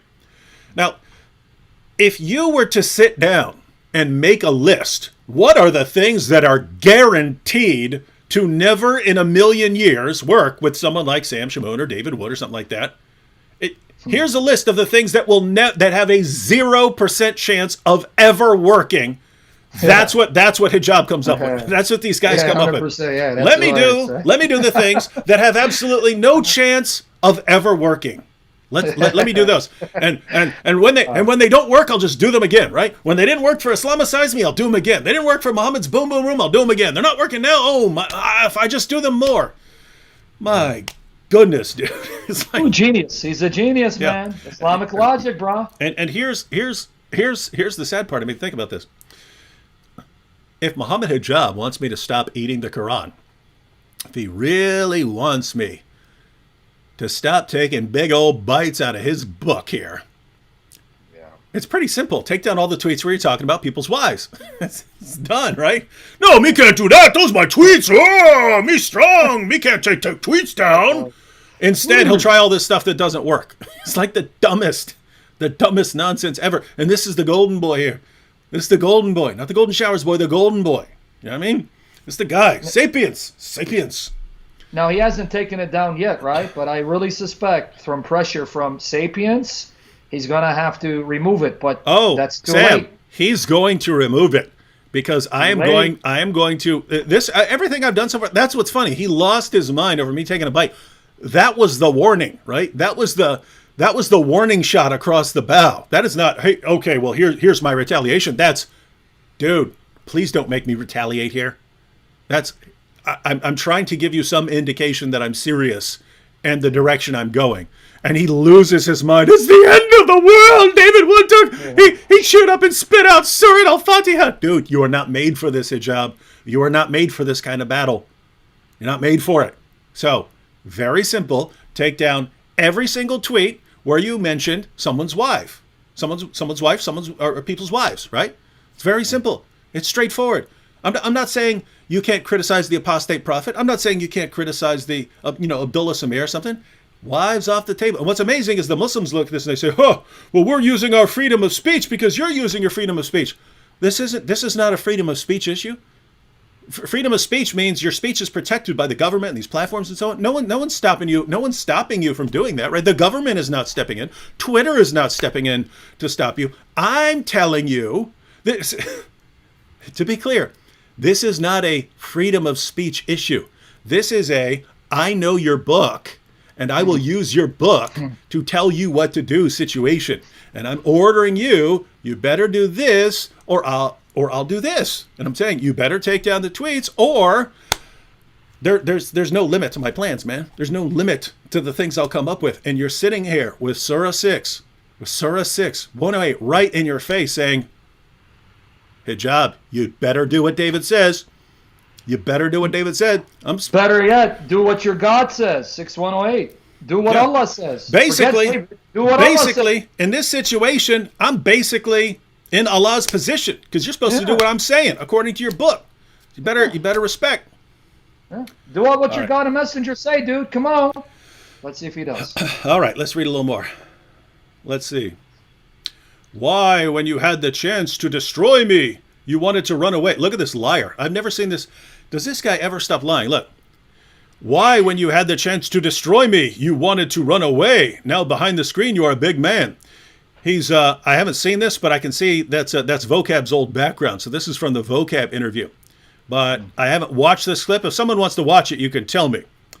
Yeah. I said that once I realized they were breaking the rules and that I'd sort of fallen into, I mean, I get there, someone immediately steals my charger. I can't even charge my laptop. All my notes are on there. And then he immediately starts breaking all of the rules that he agreed to over and over and over again, basically throwing it in my face. It was kind of, why am I doing this? Why do I keep engaging with people who will not honor the rules, who have no integrity? Why do I do this? Why do I not just walk off stage? And so I'm just going to walk off stage. And then I would change my mind. I would say, okay, no, there's an audience here. I don't want to, so on. But notice how he represents it. Like, oh, you're scared, so you want to walk. Yeah. No, you are a liar, dude. Now, here's what's amazing. I wanted to walk off stage because I realized I'm sick of dealing with liars, with people who have absolutely zero integrity and yet represent their organizations and adhere to their codes of conduct. Sick of dealing with people who have absolutely no integrity and will not honor any agreement they come to you with. And then when he talks about that situation, he lies about it again. Right? So they're dealing with the biggest liars in history, and look at the fans. They love it. You can walk up to all of Mohammed's Hijab's fans. You have any problem with Hijab lying to these guys and then lying to you about what this person said about this? No, they don't care. They don't care. They serve the best of all deceivers. Man, dude, I forgot about that part. They even stole your computer charger? Yeah, as soon as I walked in there. Now, to be fair, I didn't see who stole it, so I can't say if it was a Muslim. It could have just been someone who worked there and said, "Man, I really need a charger, and I lost my charger," and could have just snatched it. So I can't say that. I can't say that this is any part of a plot. But I went in there, I set my stuff down, I set up the camera, I turned around, the charger I just set down, I just set there was gone. Wow. And minor issues, but the point was, you're sitting there and you're realizing, hey, this sounds like that. This is not the friendly debate I was told it was, right? I'm dealing with a bunch of compulsive liars here. When this happens, in order to prove a point, so these guys stop doing this in the future, we should just walk off stage. We should go up, say whatever we want to say, and then at the end of it say, but you know what? We had an agreement. They broke it. Done. Bye. Next time, don't break the agreement. And hopefully that would change things. So anyway, thought about doing that. And then Hijab, whoa, why were you scared of me? It's nothing. My goodness. What a piece of work, man. Here we have Mohammed Hijab. What's he saying now? David Wood mocks and laughs at, this is the apostate, this is his name for the apostate prophet's wife. Even the enemies appreciate my new stand-up comedy against them. We make them laugh. We make them cry. Dude, you're making your guys cry, and then you get fired from your organization. Because you're the only one's crying is Allah and His messenger, buddy. Allah's messenger are crying. What a joke. Oh, here we have it. Oh, here we have it. Here we have the fight. Here we have the fight challenge. Hang on. Let's go to the earlier one. Because we titled it after fight challenge. Who told me about this morning? Someone sent me a message. Hijab challenging you guys to a fight. Okay, so here we go. Yeah, I've been doing that on my live streams too, man. It's boy. Let's see. We'll check out all of these. So Mohammed Hijab said, send the contract. Now notice, guys, notice. Wait a minute here. Think about this guy's level of strategy, right? What a brilliant picture. How brilliant is this guy at strategy? I'm gonna get Yasser Qadi in here, and he's gonna show all these Islamophobes that the Quran. He's going to show all these Islamophobes that the Quran's been perfectly preserved right down to the letter. Sorry, the Quran's all screwed up. Take my class if you want to find out my solution to this massive problem and all these massive holes in the narrative. And then, everyone's losing their faith. I know. I'll start going after the apostate prophet and David Wood with talk of golden showers. And his fans are cheering him on, right? Yeah, we love you, man. This is exactly what we've been looking for in Islam. Thank you. Show them the truth about our religion, Mohammed Hijab. Then people start making fun of him about the golden showers and stuff. And so, hey, let me change the subject to heaping abuse on women, right? And so let me heap a bunch of abuse on women, and then now David Wood just took a bite out of the Quran. What can I do? I know. I'll try to get other Christians to condemn him. Oh no, they're not doing it. Oh no, I don't know what to do. Only James White. I don't know what to do here. I know. Fight me. Sam, I'll fight them. And my fans, see, they don't fight me. They Christians, they won't fight. They don't fight. Ha. Then me strong. That make me right. Me strong. Right? This is like, it's like caveman mentality. And this guy is the champion of his ideology. This is the guy they're putting forward and rallying around. Yes, golden showers. Every perverted sex fantasy the sickest minds can come up with, and fight me. New champion Islam. Yeah, gosh, who needs Zakir Naik when you got Mohammed Hijab? This guy's better, man. This guy's better than Zakir Naik. All right, so send the contract. So I guess he's talking about a fight contract that he wants to fight the mighty Sam Shamoun. Sam Shamoun, he's mighty. Hey, brother. Yeah. I just saw on the screen. He's pointing out the fact that I spelled prophet as Profit. How many misspellings? Don't you do that on purpose to make fun of him? Yeah. I don't call Muhammad a prophet, Prophet. I deliberately call him prophet, Profit. That's deliberate on my part. I still do it to this day. So he doesn't understand the joke, and yet, I mean, how many times? This guy doesn't know basic grammar. Wow. Yeah. All right. Mohammed Hijab. Almost year has passed. He's making fun of you. Yeah, I'm scared. Yeah, he even types like caveman. Almost year has passed. Oh, almost year. Oh. Boy. Me arrange fight with you.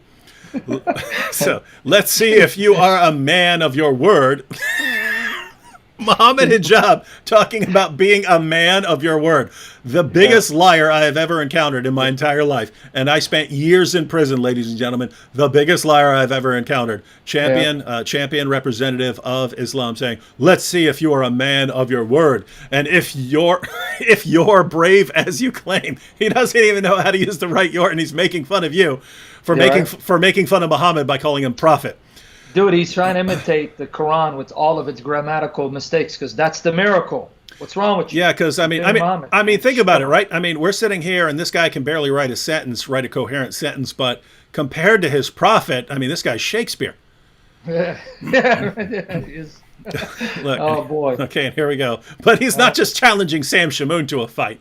He said, also, if your friend David Wood is a big man, let him have a legal bout with me also.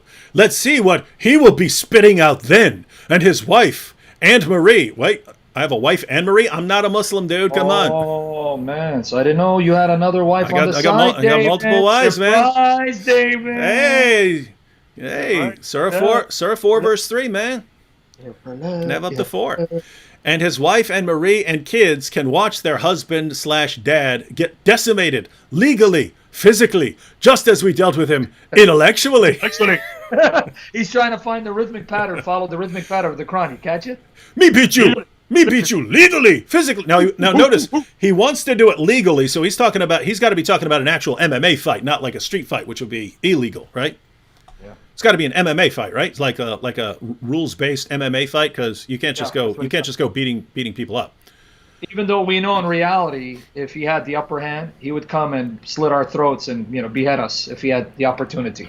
Absolutely. If he could do that. Absolutely. That's what he really wants to do. Yeah, and why? Because that's what Muhammad would do, because that's what Muhammad did. That's what Muhammad did to critics of Islam. All right, so now, Sam. Yes, sir. Are you a man of your word?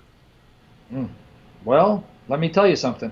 Let me just set the record straight, because people think I challenged him to a fight. No, I did not. Folks, let me just be upfront and clear.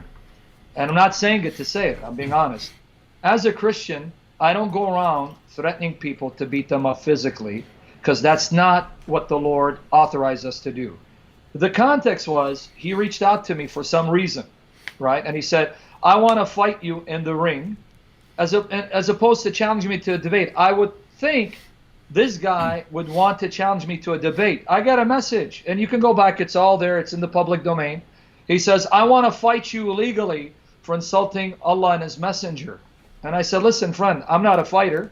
Let's debate. He goes, no, we're going to have a legal fight first, and then I'll debate you. I said, look, if you're so excited about wanting to fight me, well, you know where I live.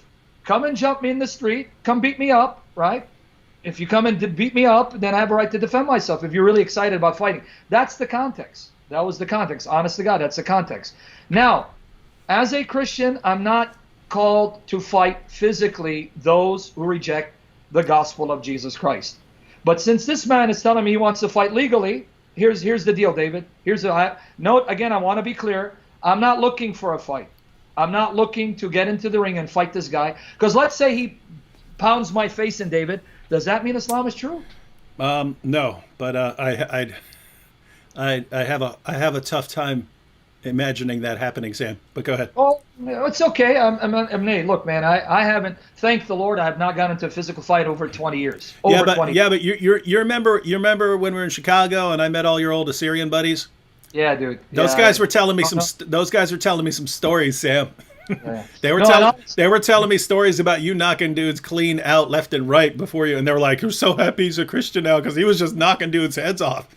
That's fast, dude. But and again, guys, just for the record, I'm not trying to scare anybody. David has meant I got family members that are beasts. They are beasts. Oh yeah, they look when Sam's around his family, it looks like a WWE reunion or something like that. Yeah, I'm not exaggerating. But here's the deal. Okay, I'll honor his request to have a fight in the ring. MMA. Okay. So MMA rules, MMA, not killing each other, submission, stuff like that. Yeah. Here's the deal, though, guys. Here's the deal. So there's a deal. I will get my big fat belly into a martial MMA camp, and I'll train for MMA till the end of the year. And sometime at the end of the year, I will go in the ring with Mohammed Hijab, provided he first. And this is the condition. Here it is on the record. I will meet you in an MMA ring, a legal fight. A legal fight. At the end of the year, after I spend some time training. Let's say by the end of the year. Yes. So by the end of the year, you agree. Okay. I agree. But he has to first debate me on three topics. 3 topics. Right here. This is my condition. On this channel. So this is a condition, right? So let me get this straight, Sam. Let me get this straight. You're saying. Yes. Hijab says he wants to fight. You don't want to fight. No. You want to debate. He doesn't want to debate. He wants to fight. So you're saying, hey, for the sake of compromise, I don't want to fight, but you want to fight. So I'll agree to fight, but you first have to agree to what I want, which is to do these 3 debates. That's what you're saying, 100%. Right? Look, again, before the Lord, I am not someone looking to fight. So I don't want people to flip it. Say it. No. He said he wants to fight me legally. Okay. I will do it. I'm going to be 48, God willing, in September. I haven't been in the gym, but I will go into the gym and I will train for this legal MMA, because even if he beats me, which I know he won't, but let's just be humble, he'll beat me. That doesn't mean Islam is true. Mm-hmm. Yeah. But one condition, Hijab, you better debate me on these 3 topics. Otherwise, the deal is off. You're going to have to debate me. And here's my debate challenge. Does the Quran teach Tawheed, Muhammad's view of the Bible, and does the Bible teach a Trinity? There you go. So Does the Bible teach the Trinity? Does the Quran teach Tawheed and Muhammad's view of the Bible? That's right. Debate you. And I'll do it. I promise you. I'll this, go in the ring and train. So, those are the 3 debates. We'll have them on this channel. We're actually having a debate tomorrow with Anthony Rogers. Everyone who's watched any of the debates I've moderated, sometimes if it's conversational, sometimes I'll jump in with something, but if it's actual formal debate, right, 20-minute opening statement stuff, no one has ever accused me of slight bias. And so, you know, someone like Mohammed Hijab might think, well, you know, they will use the platform to their advantage because that's what they would do, right? Not like that, guys. Not like that. If I say, here are the rules, those are the rules, not going to break them. And Mohammed Hijab, you should know that no matter what happens, I will stick to the rules I have agreed to. I will stick to the terms I've agreed to. Even when you are breaking every single thing that you had agreed to, even when you displayed your complete lack of integrity, I still retained mine. So, notice everyone, notice the situation. Hijab wants to fight.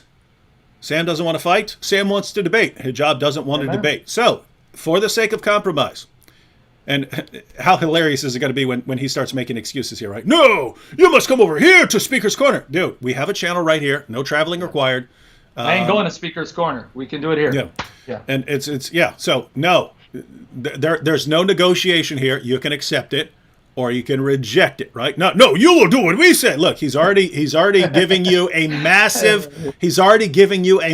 concession and saying he will do one of your little MMA fights. So what we're saying is, hey, since he's agreeing to that, you have to agree to this. Do the 3 debates. We can do them next week. We can do them in a couple days. We can do them as soon as you say you're ready. We can do them one after another, one night after another, right? So we can do like Monday, Tuesday, Wednesday. Or you can split it up a little, Monday, Wednesday, Friday, right? Do the 3 debates. 3 debates right here, this channel.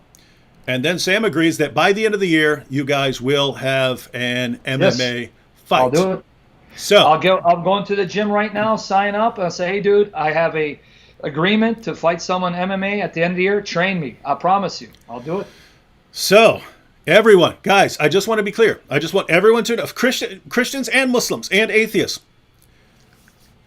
is that not as reasonable as Sam can be? He doesn't want to fight just for the sake of fighting, but it's more along the lines of, if agreeing to a fight will get him to finally sit here and debate, then I'll reluctantly do it in order to get these topics. Are the topics reasonable?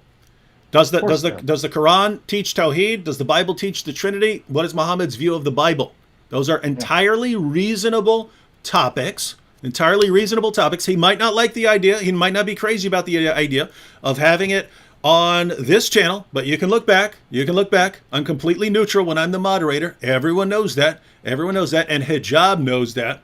And it's not just, oh, I don't want to do it on the channel. Well, guess what? Sam doesn't want to go fight, right? So you're both saying, here's what I want, and this is a way for both sides to get what they want.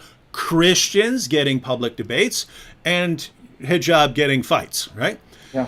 So, ladies and gentlemen, Christians, Muslims, atheists, everyone, this is an entirely reasonable compromise. When Hijab comes back and starts, no, me no do this, me want this. It's clear he was tossing out his fight challenge just because he doesn't think Christians are going to accept an MMA fight, right? And by the way, David, let me just make one comment. Look, guys, the worst thing that happens, I lose in MMA. But let me tell you something. I'm not trying to be a hero here. Listen to me. I will take the risk of getting beat up in an MMA if I can get this guy to debate these topics, because I will allow myself to be beaten in order to expose Muhammad and Islam and destroy it for the glory of Jesus by the power of the Holy Spirit, so that Muslims can see that their champion cannot defend Muhammad, because Muhammad is a false prophet and Jesus is Lord. I'm willing to be beaten in a ring if I can get that opportunity. I'll do it. All right, so guys, no excuses here, right? If Hijab says no, and again, there's no negotiation here. The format, timing, and stuff like that can be negotiated. But as far as, nope, 3 debates here, do those first, then schedule the fight. That's entirely reasonable. That's an entirely reasonable compromise. So if Hijab says no, then he's basically being Zakir Naik, right? He's basically being Zakir Naik. Oh, I will debate. I will debate if you if you rent the Superdome and you bring 10,000 people, he knows no one's going to do that. And even if you did, if you said, well, we rented the Superdome and we got 10,000 people there, he would come up with another excuse, right? Because guess what? He did other debates. The other debates he's done like 2 debates that I've ever seen. The 2 debates that he's done, there were a couple hundred people in the audience. Right? There's a couple hundred people there. What happened to that requirement there, right? And I even saw him. I saw him in a clip where a woman stepped up. A woman stepped up to the microphone. A woman stepped up to the microphone and was asking him questions, and he was like, "Well, I will come back here and I will debate you. I will debate you." Like this, a random woman questioner at the mic, and then he realized he's going to have a problem with agreeing to this debate. So he's like, "Oh, but I don't debate women, so someone else can debate you, right?" But at first, his inclination was to challenge this woman who had not one follower. She didn't have one. She wasn't going to show up with one person, right? So all people like Zakir Naik do. He's basically like Mohammed Hijab. It's basically the same story, right? And it's a pattern. Someone like Zakir Naik. Let me debate a couple of people early in my career who I can overwhelm with rhetoric because they're not debaters. They don't have any debate experience. Let me overwhelm them, and then for the rest of my life, claim to be the champion debater without ever actually facing any debater in my entire career, right? Then you've got Hijab, and he does something similar, right? Let me debate a couple guys early on. Lie to them, use a bunch of tricks, use a bunch of deception, make a bunch of things up. And then once people catch on to those tricks, because those tricks only work once or twice, right? Once people catch on to those tricks, then I'm done. He's pulling a Zakir Naik move, right? He's pulling a Zakir Naik move. Brilliant stuff. So anyway, if Hijab is serious about wanting to fight, here it is. Here's the opportunity. And don't complain and try to set up something with me when you were talking to him. If you take care of things with Sam, honor your agreement for once in your life, be a man of your word for the first time in your life, Mohammed Hijab. If you want to be a man of your word for the first time ever, you challenge him. Here's a reasonable compromise. Do that, then you can come and challenge me. And David, let me just comment here. I think some of the brothers and sisters didn't get why we're doing this. Like Sam McIntyre was saying, if Sam turns the other cheek, then Hijab's colors will be shown to the world. But Sam might be a bit hurt. Does this guy get it? I mean, he's thinking I'm doing it out of pride. Let me try this again, guys. Okay, I'm not playing a martyr. I'm not. I'm a dirtbag, and Dave can confirm that. He'll amen it from here till glory. Folks, Amen. If there were Christians in the past and Christians now who are willing to be beheaded and killed for Jesus, to glorify Jesus, the least I can do is agree to a legal match to get this guy on stage. When I say stage here, stage meaning here, YouTube, this is a stage for the world, and have his prophet exposed and the Lord deliver Hijab into my hands intellectually, spiritually, destroy his arguments, destroy his religion, glorify Christ. If that means I have to get in the ring and be beaten, that's the least I can do for the glory of Christ. We had great men and women of the faith past and even now who have died as martyrs, beaten and imprisoned and killed. This is the least I can do for my Lord and Savior Jesus Christ. And I'm not trying to be a hero. That's why I'm doing it. To leave this man no excuse. Okay, debate me and I'm all yours. There you go. Yeah, Angie Brown brought up Hijab already got knocked out by an older gentleman. His jaw is made of glass. I've heard that like some old guy just clocked him in the jaw and he just crumbled. And so, yeah, I don't know what he's going to do against a knockout artist. But yeah, people are still not getting it. What about love your enemies? Guys, there are Christian boxers and Christian MMA fighters and so on. It's a sport. No one's killing each other, right? It's a sport. A bunch of them actually just end in a hold, right? A submission, right? I twisted your arm, something like that. So yeah, I don't even want to do that. Not if it's a complete idiot doing a challenge to thump on his chest. The point is, he's saying, "Me no debate you until you fight me. You must fight me. Oh, you must fight me." And Sam's basically calling his bluff here. He's calling his bluff. Okay, you say we got to fight in order to debate. Okay, I'll agree to fight. You agree to the debates, right? Because as Sam pointed out, even if Sam just stands there and puts his arms down by his side and lets Hijab get the first good punch he's ever had in his entire life, and clocks Sam, and then me strong, right? That proves nothing. It proves nothing about Christianity or Islam. Whereas Sam absolutely decimating Hijab in debate. And keep in mind, he's the representative of the sapiens, right? So this is a good opportunity for him to show what he knows. Well, that would give people a lot to think about. And so, yeah, I'm fine with it. I'm fine with it, ladies and gentlemen. Wait, hey, look at this. Look at it. Who is this dummy? This is the dumbest comment. I've gotten a lot of dumb comments. This is the dumbest comment I've ever seen in my entire life. I disagree, David. I don't think you're as neutral as you think you are. Sam, my moderated debates. Guys, do you know what I do? Do you know how I moderate with complete neutrality? Yeah, I tune everyone out. I don't listen to what they're saying. I just look at the clock. Yeah. I just look at the clock. Bam, your time is up. That's what I do. Like, can I confirm it? Yeah. Just recently with Dr. Shoaib said, you were frustrating the heck out of me because you were constraining me from going after him the way I wanted and letting him speak. I was getting frustrated because of that, but you were being fair. But my flesh wanted to go for the jugular. So don't one thing. I bust down on this guy. One thing you can't accuse him of is not being fair. He was actually, in my estimation, too nice to Dr. Shoaib Sayed because I was going to decimate him. I was getting frustrated. I'm like, come on, David, let me talk. And I just sat there, and you saw me moving. Please, David, hurry up. Me strong. But anyway, yeah. And again, that wasn't even a formal debate. That's not like that we had some time limits we would put on things just to keep people from arguing over each other. But formal debates even more so. I say nothing except introducing people, and keeping time, and then saying bye to everyone. All right, so what do we got? It's about 9:50 here. It's 9:50 here. Should we take a? Let's go ahead and take the super chat questions or whatever you want. Oh, no, okay, whatever you want to do. Yeah, let's just take another quick peek and see if there's anything. Right. See if there's anything else we want to cover. So, notice, guys, we've gone through all this. We've gone through this again, guys. Do you see how stupid all of this is? Everything Hijab is saying, it's like the dumbest stuff I've ever seen in my life. This is all of this is the kind of stuff that I would expect from people I was in prison with, right? That he behaves like someone in there, except someone who hasn't grasped the basic rules, because someone would clock this dude on day one for running his mouth, right? In prison, right? So, but he acts like me strong. There are guys like that, but when you start doing that, guess what? Someone's gonna put you to a quick test to find out if you're strong, right? But he's used to, well, me 6'6", me 6'6", everyone's scared of me, right? Well, now you've got someone who agrees to your terms, but you have to agree to our terms. You got to debate. Eating the Quran like I ate him for intellectual breakfast, November 2018. Yeah. Mohammed Hijab.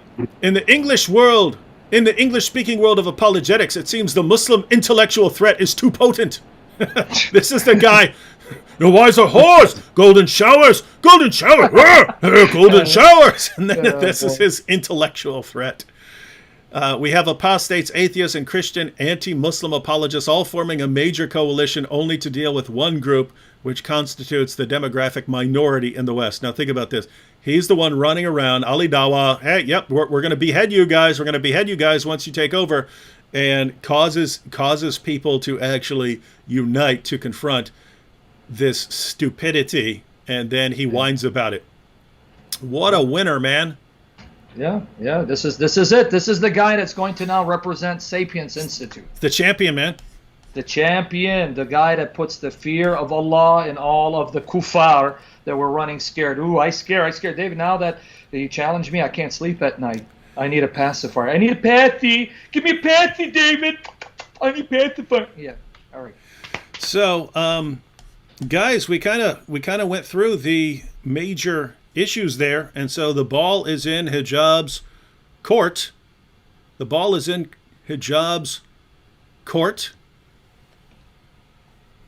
All he has to do is say yes. He's got a couple decisions to make. One, be a man of his word, do the 3 debates, and then we can set up the MMA fight. So he has to say yes or no. About 99.98% sure he's going to say no, but he'll make an excuse, right? Because he won't just say no. He'll say, no, me want this and this and this and this and this. And he basically knows we said no, here's the deal, yes or no. So he's going to say no, but he's going to try and make it look like we're saying no, right? Just like he did with Apostate Prophet with the debate, right? Yep. And apart from that, he has to decide whether he's going to take down some tweets.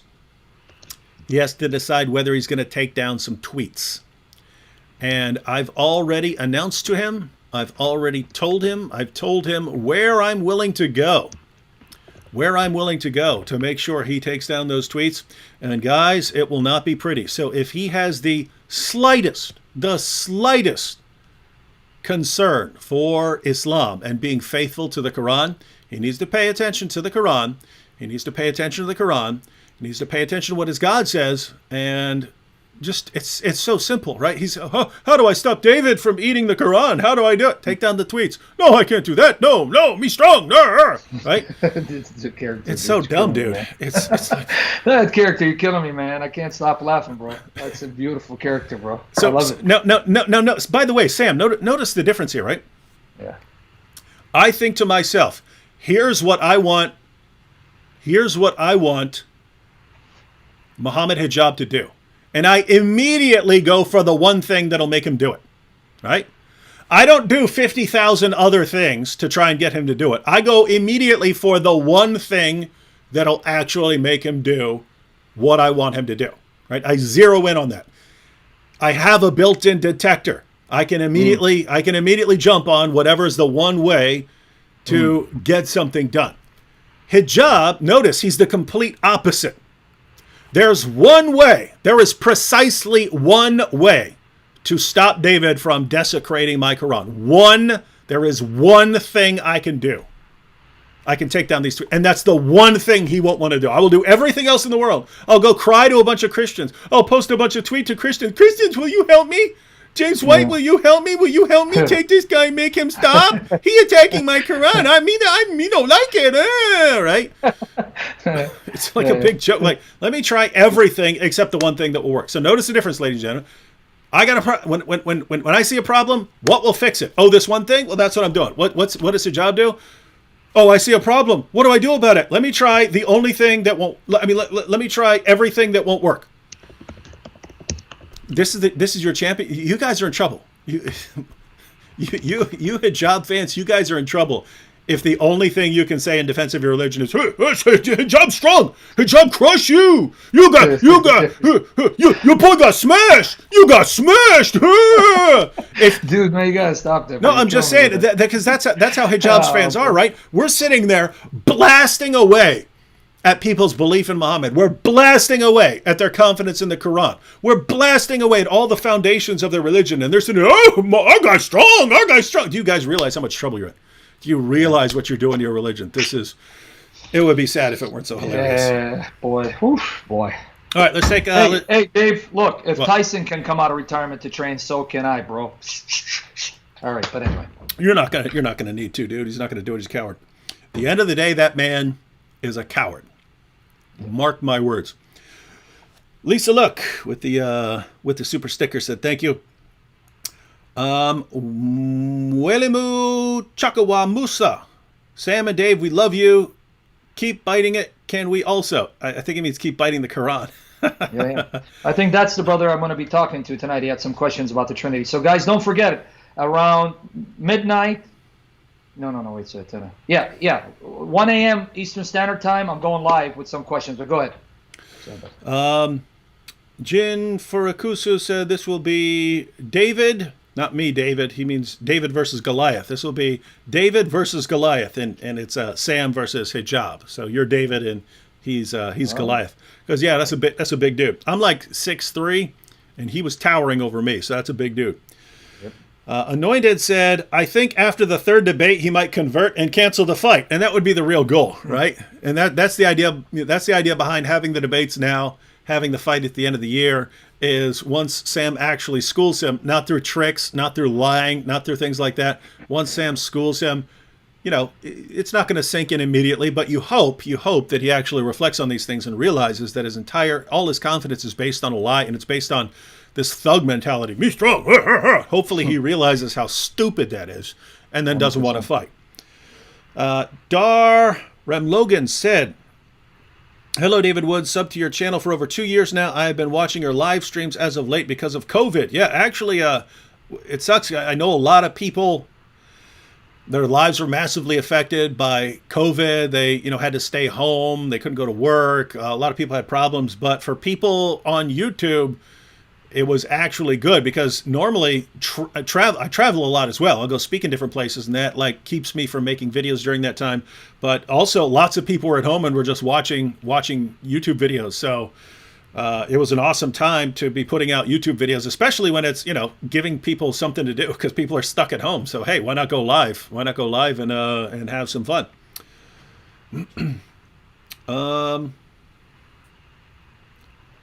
Freeze says, please guys, make sure to support Sam with a donation. Well, this is not a good page for that. Go over to.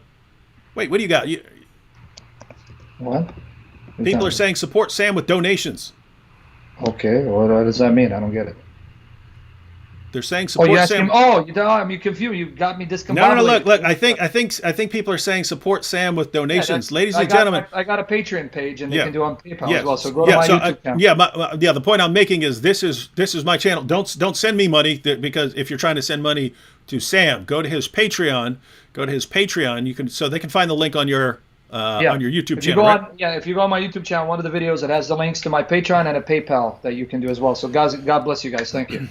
And Sam's kind of an annoying jerk a lot of times, but I mean he's sitting here going live with Muslims from all over the place. Muslims are contacting him, say, hey, I got a lot of questions about this, questions about that, and he goes live with them. And so really awesome ministry to support. Steadfast and Easy says, make sure you get the debate first. Yeah, that's actually why we're setting it up, right? You're not going to go have some dumb fight first, and then Hijab gets knocked out and he backs out of the debates because he doesn't believe he has to keep his word with unbelievers, right? He doesn't believe he has to keep his word. So that's why you definitely do that first. Solitary Emmy says, you have my support, even if it's a painful thing to fight. It's actually not. I used to get in I've been in some fights, but I've never felt pain in a fight. You got too much adrenaline going through you. You ever feel pain in a fight, Sam? No, actually, I can tell you, once the first punch I get hit, that's it. The adrenaline kicks in, and it's like blackout. Yeah. Yeah, and you feel pain later. You feel pain later, but not during a fight. Yeah. It's for me, it's blackout. It's like and then you know what I mean. Yeah. Let's not relive the past. That's the past, guys. We're believers. Darn you. Hey, Sam, we're not going into details, but I heard this giant biker dude came at you with a knife. You were sitting down. Yeah, that's true. Heard this from your Assyrian buddy. You were sitting down. You went from sitting straight up into a sidekick right into his face. I heard he went airborne, landed on a table. The table flipped over on him, and he was knocked out with a table on top of him. And I don't boast about it, but he was a biker who really hated Israel. He was like anti-Semite and kept picking on me, and he was like about 350 pounds at that time. What does that got to do with you?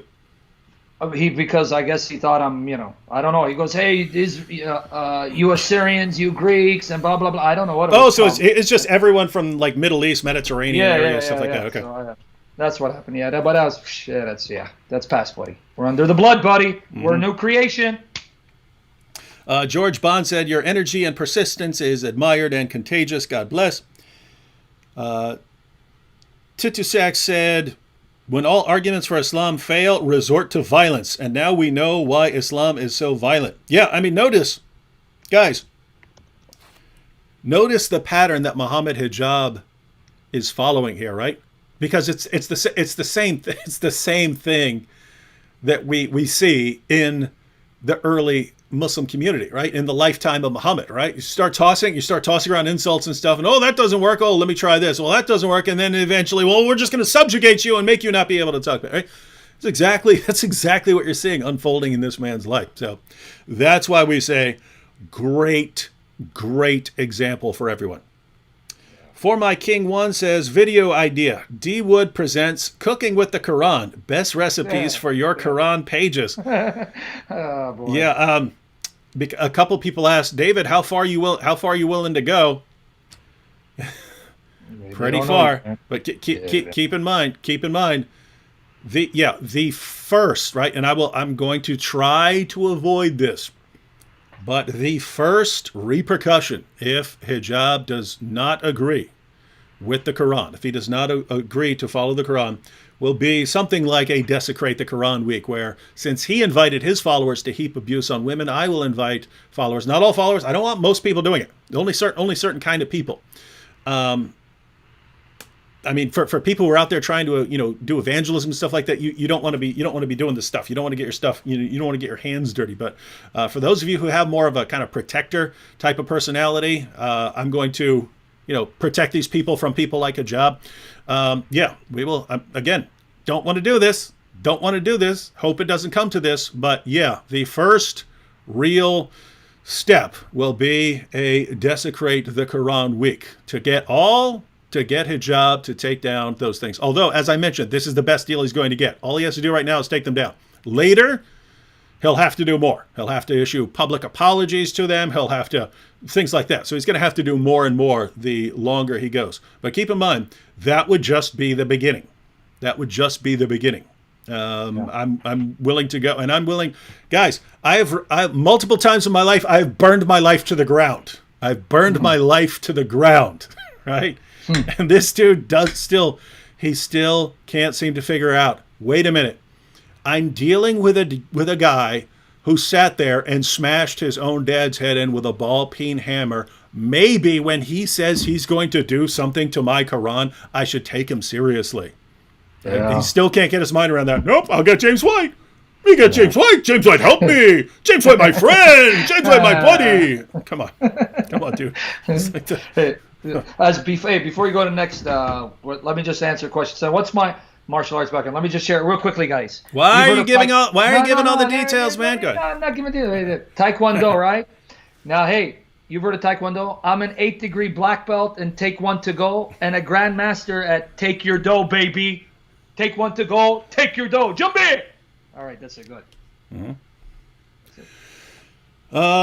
C. Gray says, thanks, David and Sam. Alex Reed didn't leave a comment. Marilyn Murphy. D. Wood, saving souls one tasty page at a time.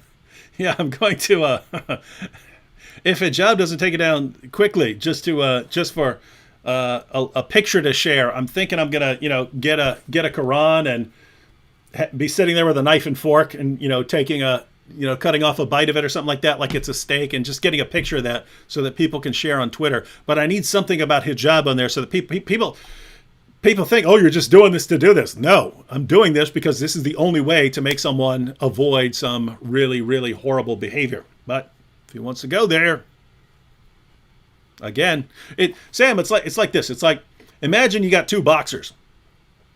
And one can take limitless damage. He's got an iron chin. Nothing can knock this guy. And you got this other guy, one tap and he goes down. Glass Joe, right? Yeah. Does the guy with the iron chin need to be remotely scared? No, the guy with the glass jaw is the one who should be terrified, right? Well, that's Hijab and his belief, right? Completely fragile, can't take anything. One 6-second video clip and he's throwing tantrums. Yeah. Dude, you're not made. There's not Hijab. Do you have any idea what I've been through in my life? What are you gonna throw at me, dude?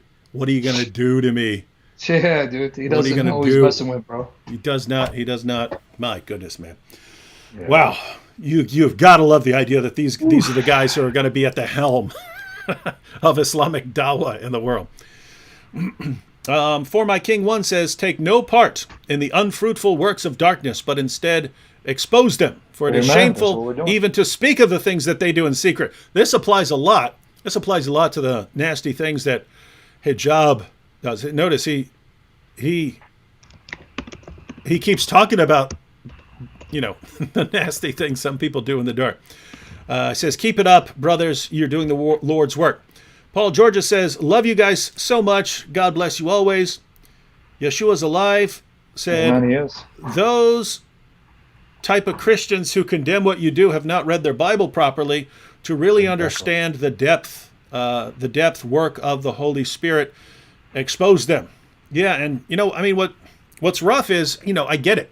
If you don't know a lot about what we're doing or why we're doing things, and you just walked into the room and you say, David Wood's taking a bite out of the Quran, you'd think, what the heck is wrong with you guys, man? Yeah. What is wrong with you guys, right? Guys, why don't you just stop and ask, hey, why are you doing this? Because here's the thing. Hijab's out looking, well, guys, you condemn. You Christians condemn him. You can get Christians to condemn me. You can do that. But lots of Christians, if they are at all responsible, if they're at all wise, before they condemn, would want to say, hey, David, why did you do that? And then I explain, oh, okay, because he's starting this horrible movement to oppress and degrade women. And according to the Quran, the only thing I can do to stop that is this. Therefore, I'm doing it. And a lot of Christians are going to say, okay, maybe I don't agree completely, but yeah, I kind of see that. So yeah, take a bite out of the Quran. Take a bite out of the Quran. You remember McGruff, the crime dog? Yeah, that's right. Take a bite out of crime. Yeah, he was the man. He's the man. Take a bite out of the Quran. Yeah. Mohammed here said, people leave Islam because of Ali Dawah and hijab. I haven't heard the same regarding Christianity and David Wood. Christian Knight says, David Wood ate the Quran, no more food for the goat. That was cool. People kept calling me the goat. Get it? Get it, Sam? The goat? Because it's got a double meaning. Greatest of all time. Yeah. You're the goat, and then you eat the Quran. Mm-hmm. Yeah. Oh, gee, that was original. All right, yep. You're making fun of people who came up with that. No, I'm making fun of you, dude. Tamara Holloway said, how about Captain... Tamara Holloway said, how about Captain Cave Muhammad? We need a character like that. You should do it perfectly. Wish You Had My Name said, if Mohammed Hijab wants to fight Christians, maybe we should introduce him to Jeff Durbin. The guy has 5 black belts. I personally don't think Mohammed Hijab can fight at all. I mean, just based on the little bit that I've heard. I've heard he's slow. And you had that problem with, you have big guys who are fast. So like Tyson Fury, he's fast. Anthony Joshua's a big guy. He's fast. So you have these, Deontay Wilder, these guys are big and fast. And you have guys who are big and slow. And people who are commenting on his fighting, they're saying he's super slow. He got clocked by an old man. He's got a glass jaw. Not the sort of guy who should be challenging people to fights, but you think, oh, me 6'6", me 6'6", no one except challenge, therefore me strong, right? And I don't know. Yeah. He don't know us too well. Mm-hmm. He don't know me too well, but that's okay. Let him talk. I don't care. Freeze said, you guys are awesome. Sophia Film said, please don't encourage Hijab to blow up, please. Oh, because I was saying he's gonna blow up. Yeah, I'm talking about his channel like blowing up and stuff. Brittany, Hindu historian, both with the super stickers. Christian Knight, it wasn't the goat, it was David Wood time traveling. So I was the goat that ate the Quran. Jean-Michel B said, time to take a bite out of the Quran. Hey, that stole my joke That's right, bro. But Jean was first. Emmanuel Shahid said, hey, bro, make sure you add some habanero hot sauce for some abrogation flavor. That guy. Huh? You got to interview that guy. That guy's got a testimony. It's worth hearing. He's got a YouTube channel, Emmanuel Shahid. He was a Muslim, became a oneness heretic, is now a Trinitarian. He's got an amazing story, bro. You got to get him on. Be happy to have him on. So he said, hey, bro, make sure you add some habanero hot sauce for some abrogation flavor to the Quran. So hear that, Emmanuel Shahid? Contact David Wood. We want to hear your testimony. Paul Dog said, what did Abu Bakr say to Urwa about a lot? Yeah. Perfect example. And that's a video. I'm not sure I'll make it tomorrow, but I'll probably make it the next couple days about how Hijab, by saying I would never insult someone's sacred symbol, blah, blah, blah. Yeah. Abu Bakr said to Urwa, go suck Allah's clitoris.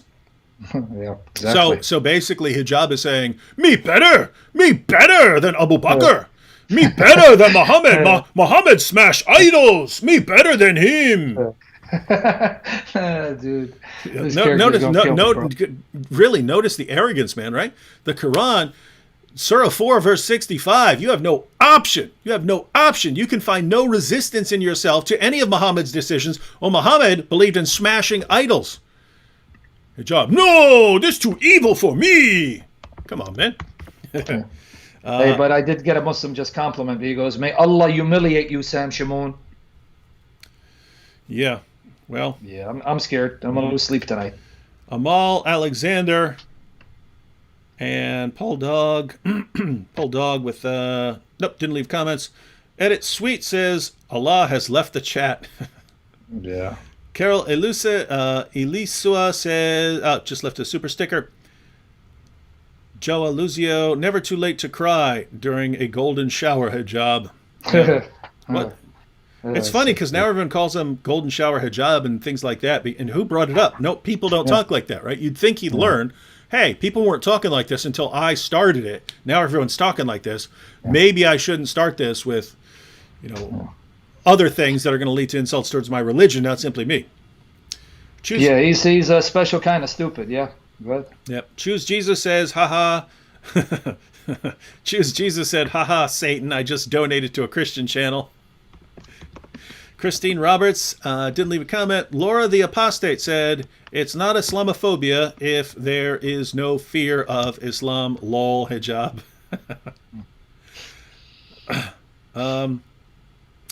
Zhivko Georgiev said, Sam, if you think that hijab is scary, check out your conversations with Timmy and Tony. Yeah. I got these imaginary friends. One is my wall over here in the couch. Yeah, so we have conversations late at night. When it's too late and I'm losing my mind, they start talking to me.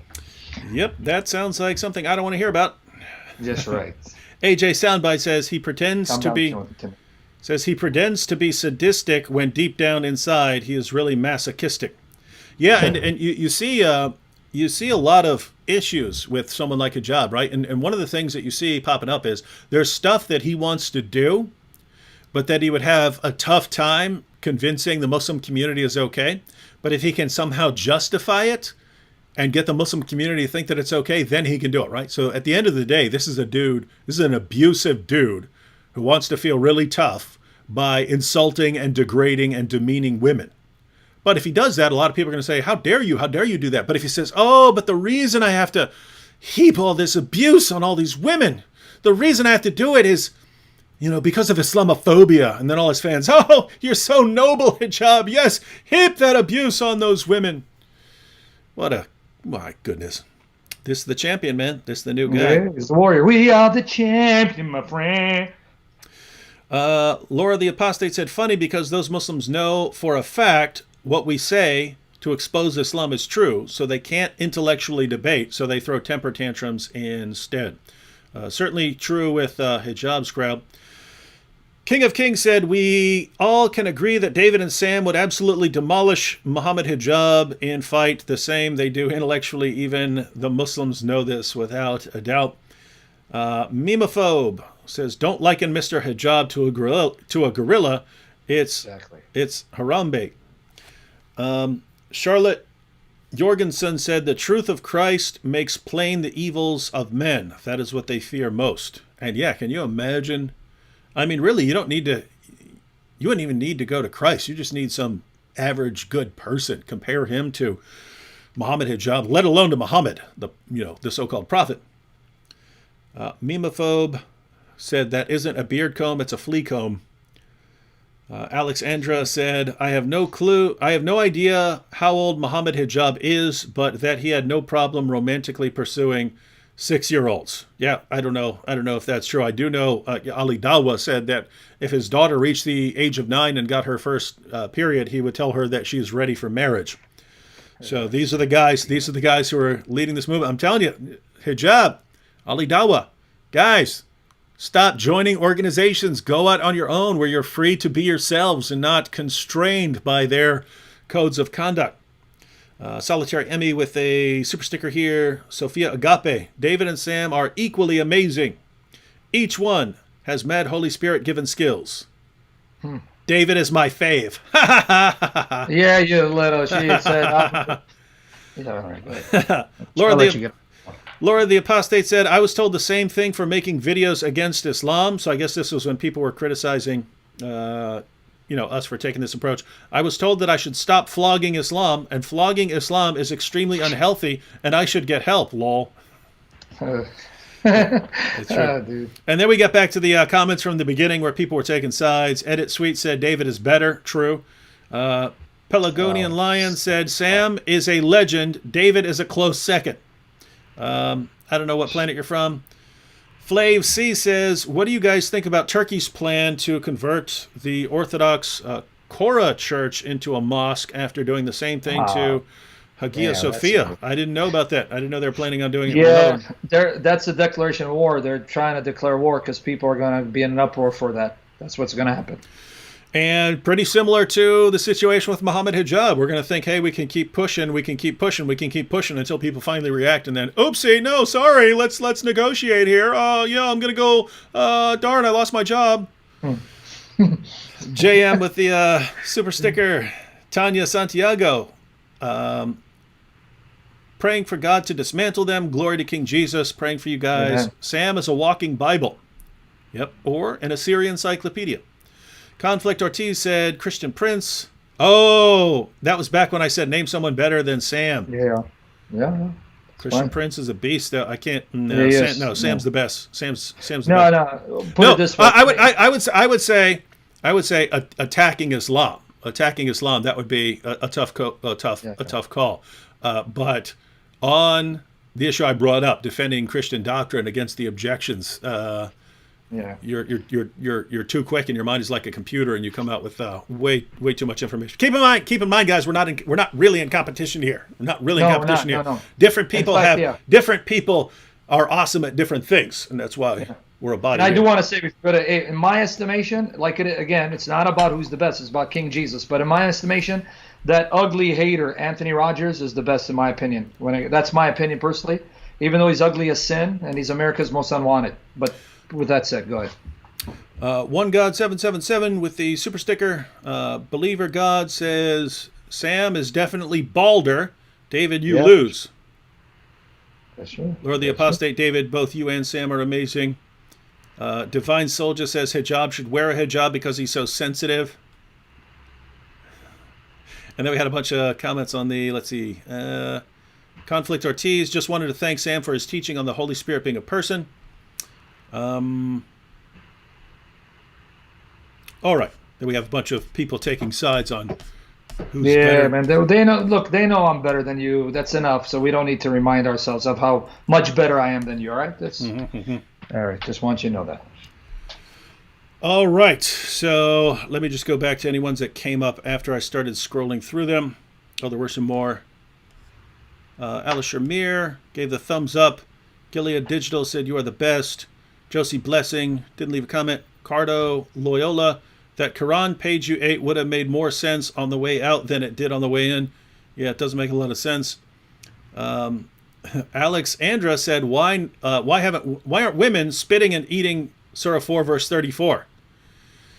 Yeah, well, Alexandra, the eating of specific Quran verses and passages may be coming up. Rakesh with the super sticker. Jono Staker said, have you watched atheist cosmic skeptics debate with hijab? Similar terrible conduct, lying, editing footage, etc. from hijab. No, I watched Cosmic Skeptic's video about that, but I didn't watch the actual debate. Amal Alexander said, Somali Christians love and support you both, David and Sam. Repent, Somalia, Jesus is Lord. And yes, Amal, I hope you're following Somali Christian TV. Yep. God bless them. Carol Alesua said, David, your live stream is turning into a dating site for Muslims. Why was I told that there is a hijab that will look good on me? Blessings. Basic said, hijab challenged an atheist at Speaker's Corner to an MMA fight. He is known to resort to these tactics when he is intellectually overwhelmed. Yeah, the first time I heard about hijab challenging someone was he challenged Tommy Robinson to an MMA fight. So hijab is like 6'6", 6'7", somewhere in there. Tommy Robinson's like 5'5", 5'6". So, Sam, I mean, what would you think of some? Here's the truth, guys.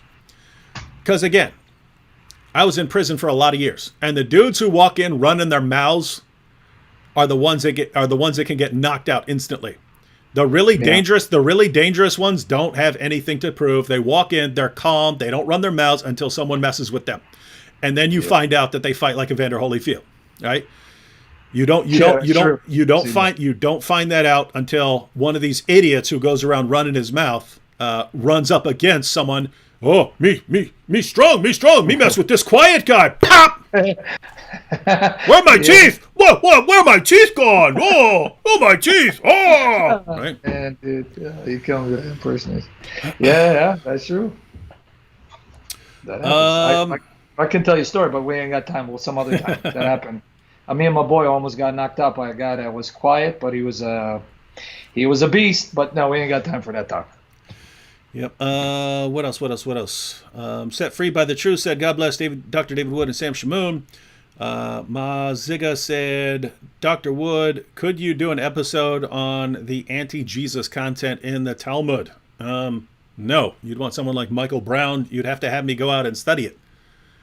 This has never made sense to me, right? We're dealing with the biggest, most dangerous ideology in the history of humanity with 1.6 billion followers, which is at current rates of growth supposed to pass Christianity about 30 years. And you're like, what about the Talmud? What about the Talmud? Go after the Talmud, dude. If you're going to the people who are dealing with Islam and saying you guys need to focus on the Talmud, you got some issues, dude. You have some serious issues that you need to concern, and you need to stand before the Lord and say, figure out where your heart is, because that's really stupid. Right? Yeah, it is. And by the way, David, Anthony is going live in about a few minutes. Just let you know. Cool. So, guys, after you've had our action-packed live stream, if you want a way more boring and less good live stream, then you can go check out Anthony Rogers. And then if you want something even worse than Anthony Rogers, you can check out Sam's live stream later on. Yeah, exactly. Exactly. Seraphim with the super sticker.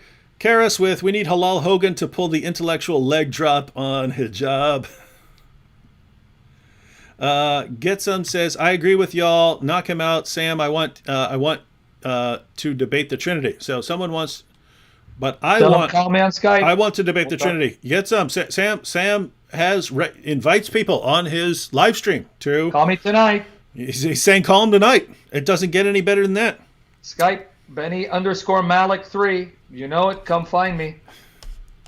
All right. So I guess we're done. Man, we've been going 2.5 hours. That was fun, man. We still got over 2,700. We're over 3,000. Still people stuck around. So that's amazing. People want to hear this stuff. Glory to Jesus Christ. So, all right, we're done.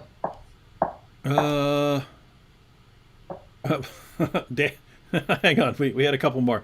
Dan A says, David, can you and Sam discuss Islam, Judaism, and Christianity, a conversation? Sam calls me stupid and ignorant every day, and I want to prove to him why he's right. Okay, good. Who's this guy? I like this guy. I don't know. I like you, man. I want to make you a mod in my YouTube channel. Come. I like people when they're humble and honest. I like that. Walter said, David is better as Sam has threatened to block me. I block people all the time. If I see people are really just here to annoy someone or something like that. Yeah, I think... But by the way, tell him come tonight so I can make that threat a reality. Walter, Jesus, please come tonight. He'll do it. Costin said, won't you be censored and flagged eating the Quran? God forbid. This is unfortunately becoming a tool of Allah subhanahu wa ta'ala law. So yeah, the concern there is that by eating the Quran, we'll be blocked. Well, that can happen, huh? Don't give anyone ideas. Don't give people ideas, though. No. It can't. No, they've been complaining about it, but at the end of the day, it's it would suck to be blocked and banned and so on for eating the Quran, but long term it does make a point, because you could shred the Bible to pieces all you want. No one's ever going to block you, but if they start blocking people over something like that for the Quran, and keep in mind, if YouTube does give you an appeal process and so on, I would point out, I did not just randomly do this. Look at the context. This is a guy heaping abuse on women because he is a disturbed, psychologically messed up individual. He's encouraging other people to do that, and that's why I did that. Maybe someone would understand. And Mohammed Al-Habash said, tell us about the different Qurans. Are there major differences? I heard there are only differences in dots and small differences. Examples could help. Well, it depends on what you're talking about. I mean, if you're talking about the different Qurans early on, yes, there were major differences. They disagreed on like things like the number of chapters and so on. If you're talking about the different Qira'at of today, yeah, you have differences. You have differences in the meanings. I would suggest going to the apostate prophet's interview with Abdullah Gondal. So look up the apostate prophet's interview with Abdullah Gondal, where they were on there for a couple hours, comparing two different modern versions of the Quran and going through and showing what kind of differences there are. But Abdullah Gondal is actually showing them in the Arabic, explaining the difference in meaning. He's got everything on the screen and so on. So, in fact, I believe you can download his slides and so on. So you can actually have those. And he's doing great work. Yeah. All right, ladies and gentlemen. Well, we've been on here a long time. Yeah. It has been fun. Yeah.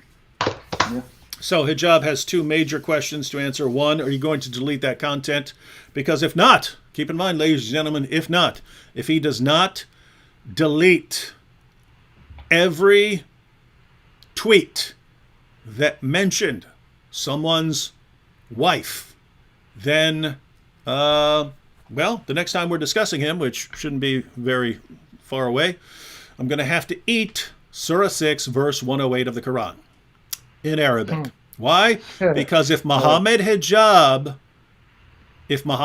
does not respect that verse, why should I? Why should I respect a verse that he has utter contempt for? So, Hijab, we know you're watching. You're so arrogant. You have to pay attention to what everyone is saying about you. It's very, very simple. You go to your Twitter page. There's a reason. Human beings make mistakes. That's why pencils have erasers on them. That's why you have the ability to delete tweets. You made mistakes. And your mistake was acting like a total dirtbag, doing a bunch of messed up stuff, targeting women, being too arrogant, and especially messing with me. That was it. You messed up, right? Go hit delete. We're done. I mean, I'm still going to make fun of you over a bunch of other stuff, but on this issue, we're done. I'm not going to be eating your book if you take that stuff down. I'm not going to be eating it. If you leave the stuff up, I'm going to eat your book. I'm going to eat this book, verse by verse, chapter by chapter, and that's not all I'm going to do to your book. I'm a very, very created, and like you, I'm also mentally disturbed. I'm just also I've got it under control, right? But when I want to, I can use that very disturbed mind that's lurking back there to come up with some very sick ideas. And I'm not talking golden shower, creative stuff, man, creative stuff. And it's all coming at your book. And all you Muslims who are watching, do you not believe me? Do you just not believe me? Or do you not care about the Quran? It's got to be one or the other, right? All right. So you said Anthony's about to go live? He wanted to go live 15 minutes ago. He's waiting for you. All right, so everyone head over to Anthony. Could someone put the link to Anthony's show? Sam, you want to put that there? Or wait, are you allowed to post links? Anthony did it. Okay, Anthony already did it. Times, check out Anthony's show. Not sure what he's talking about, but go over there and find out if you're interested in what he's talking about. And then Sam's going to go live a little bit later. He's going to be answering questions about the Trinity. I'm going to correct Anthony's heresy. So go listen to his heresy so I can correct them. That's good. Someone has to. And other than that, tomorrow, 8 o'clock p.m., Anthony Rogers will be debating. So if you want to learn a little bit about that, head over to his channel. Other than that, debate tomorrow night. Ladies and gentlemen, this channel, the greatest channel in the history of YouTube. All right. Christ is risen. Risen indeed. All right, let's go. Bye-bye, Hijab. Bye-bye. Be there.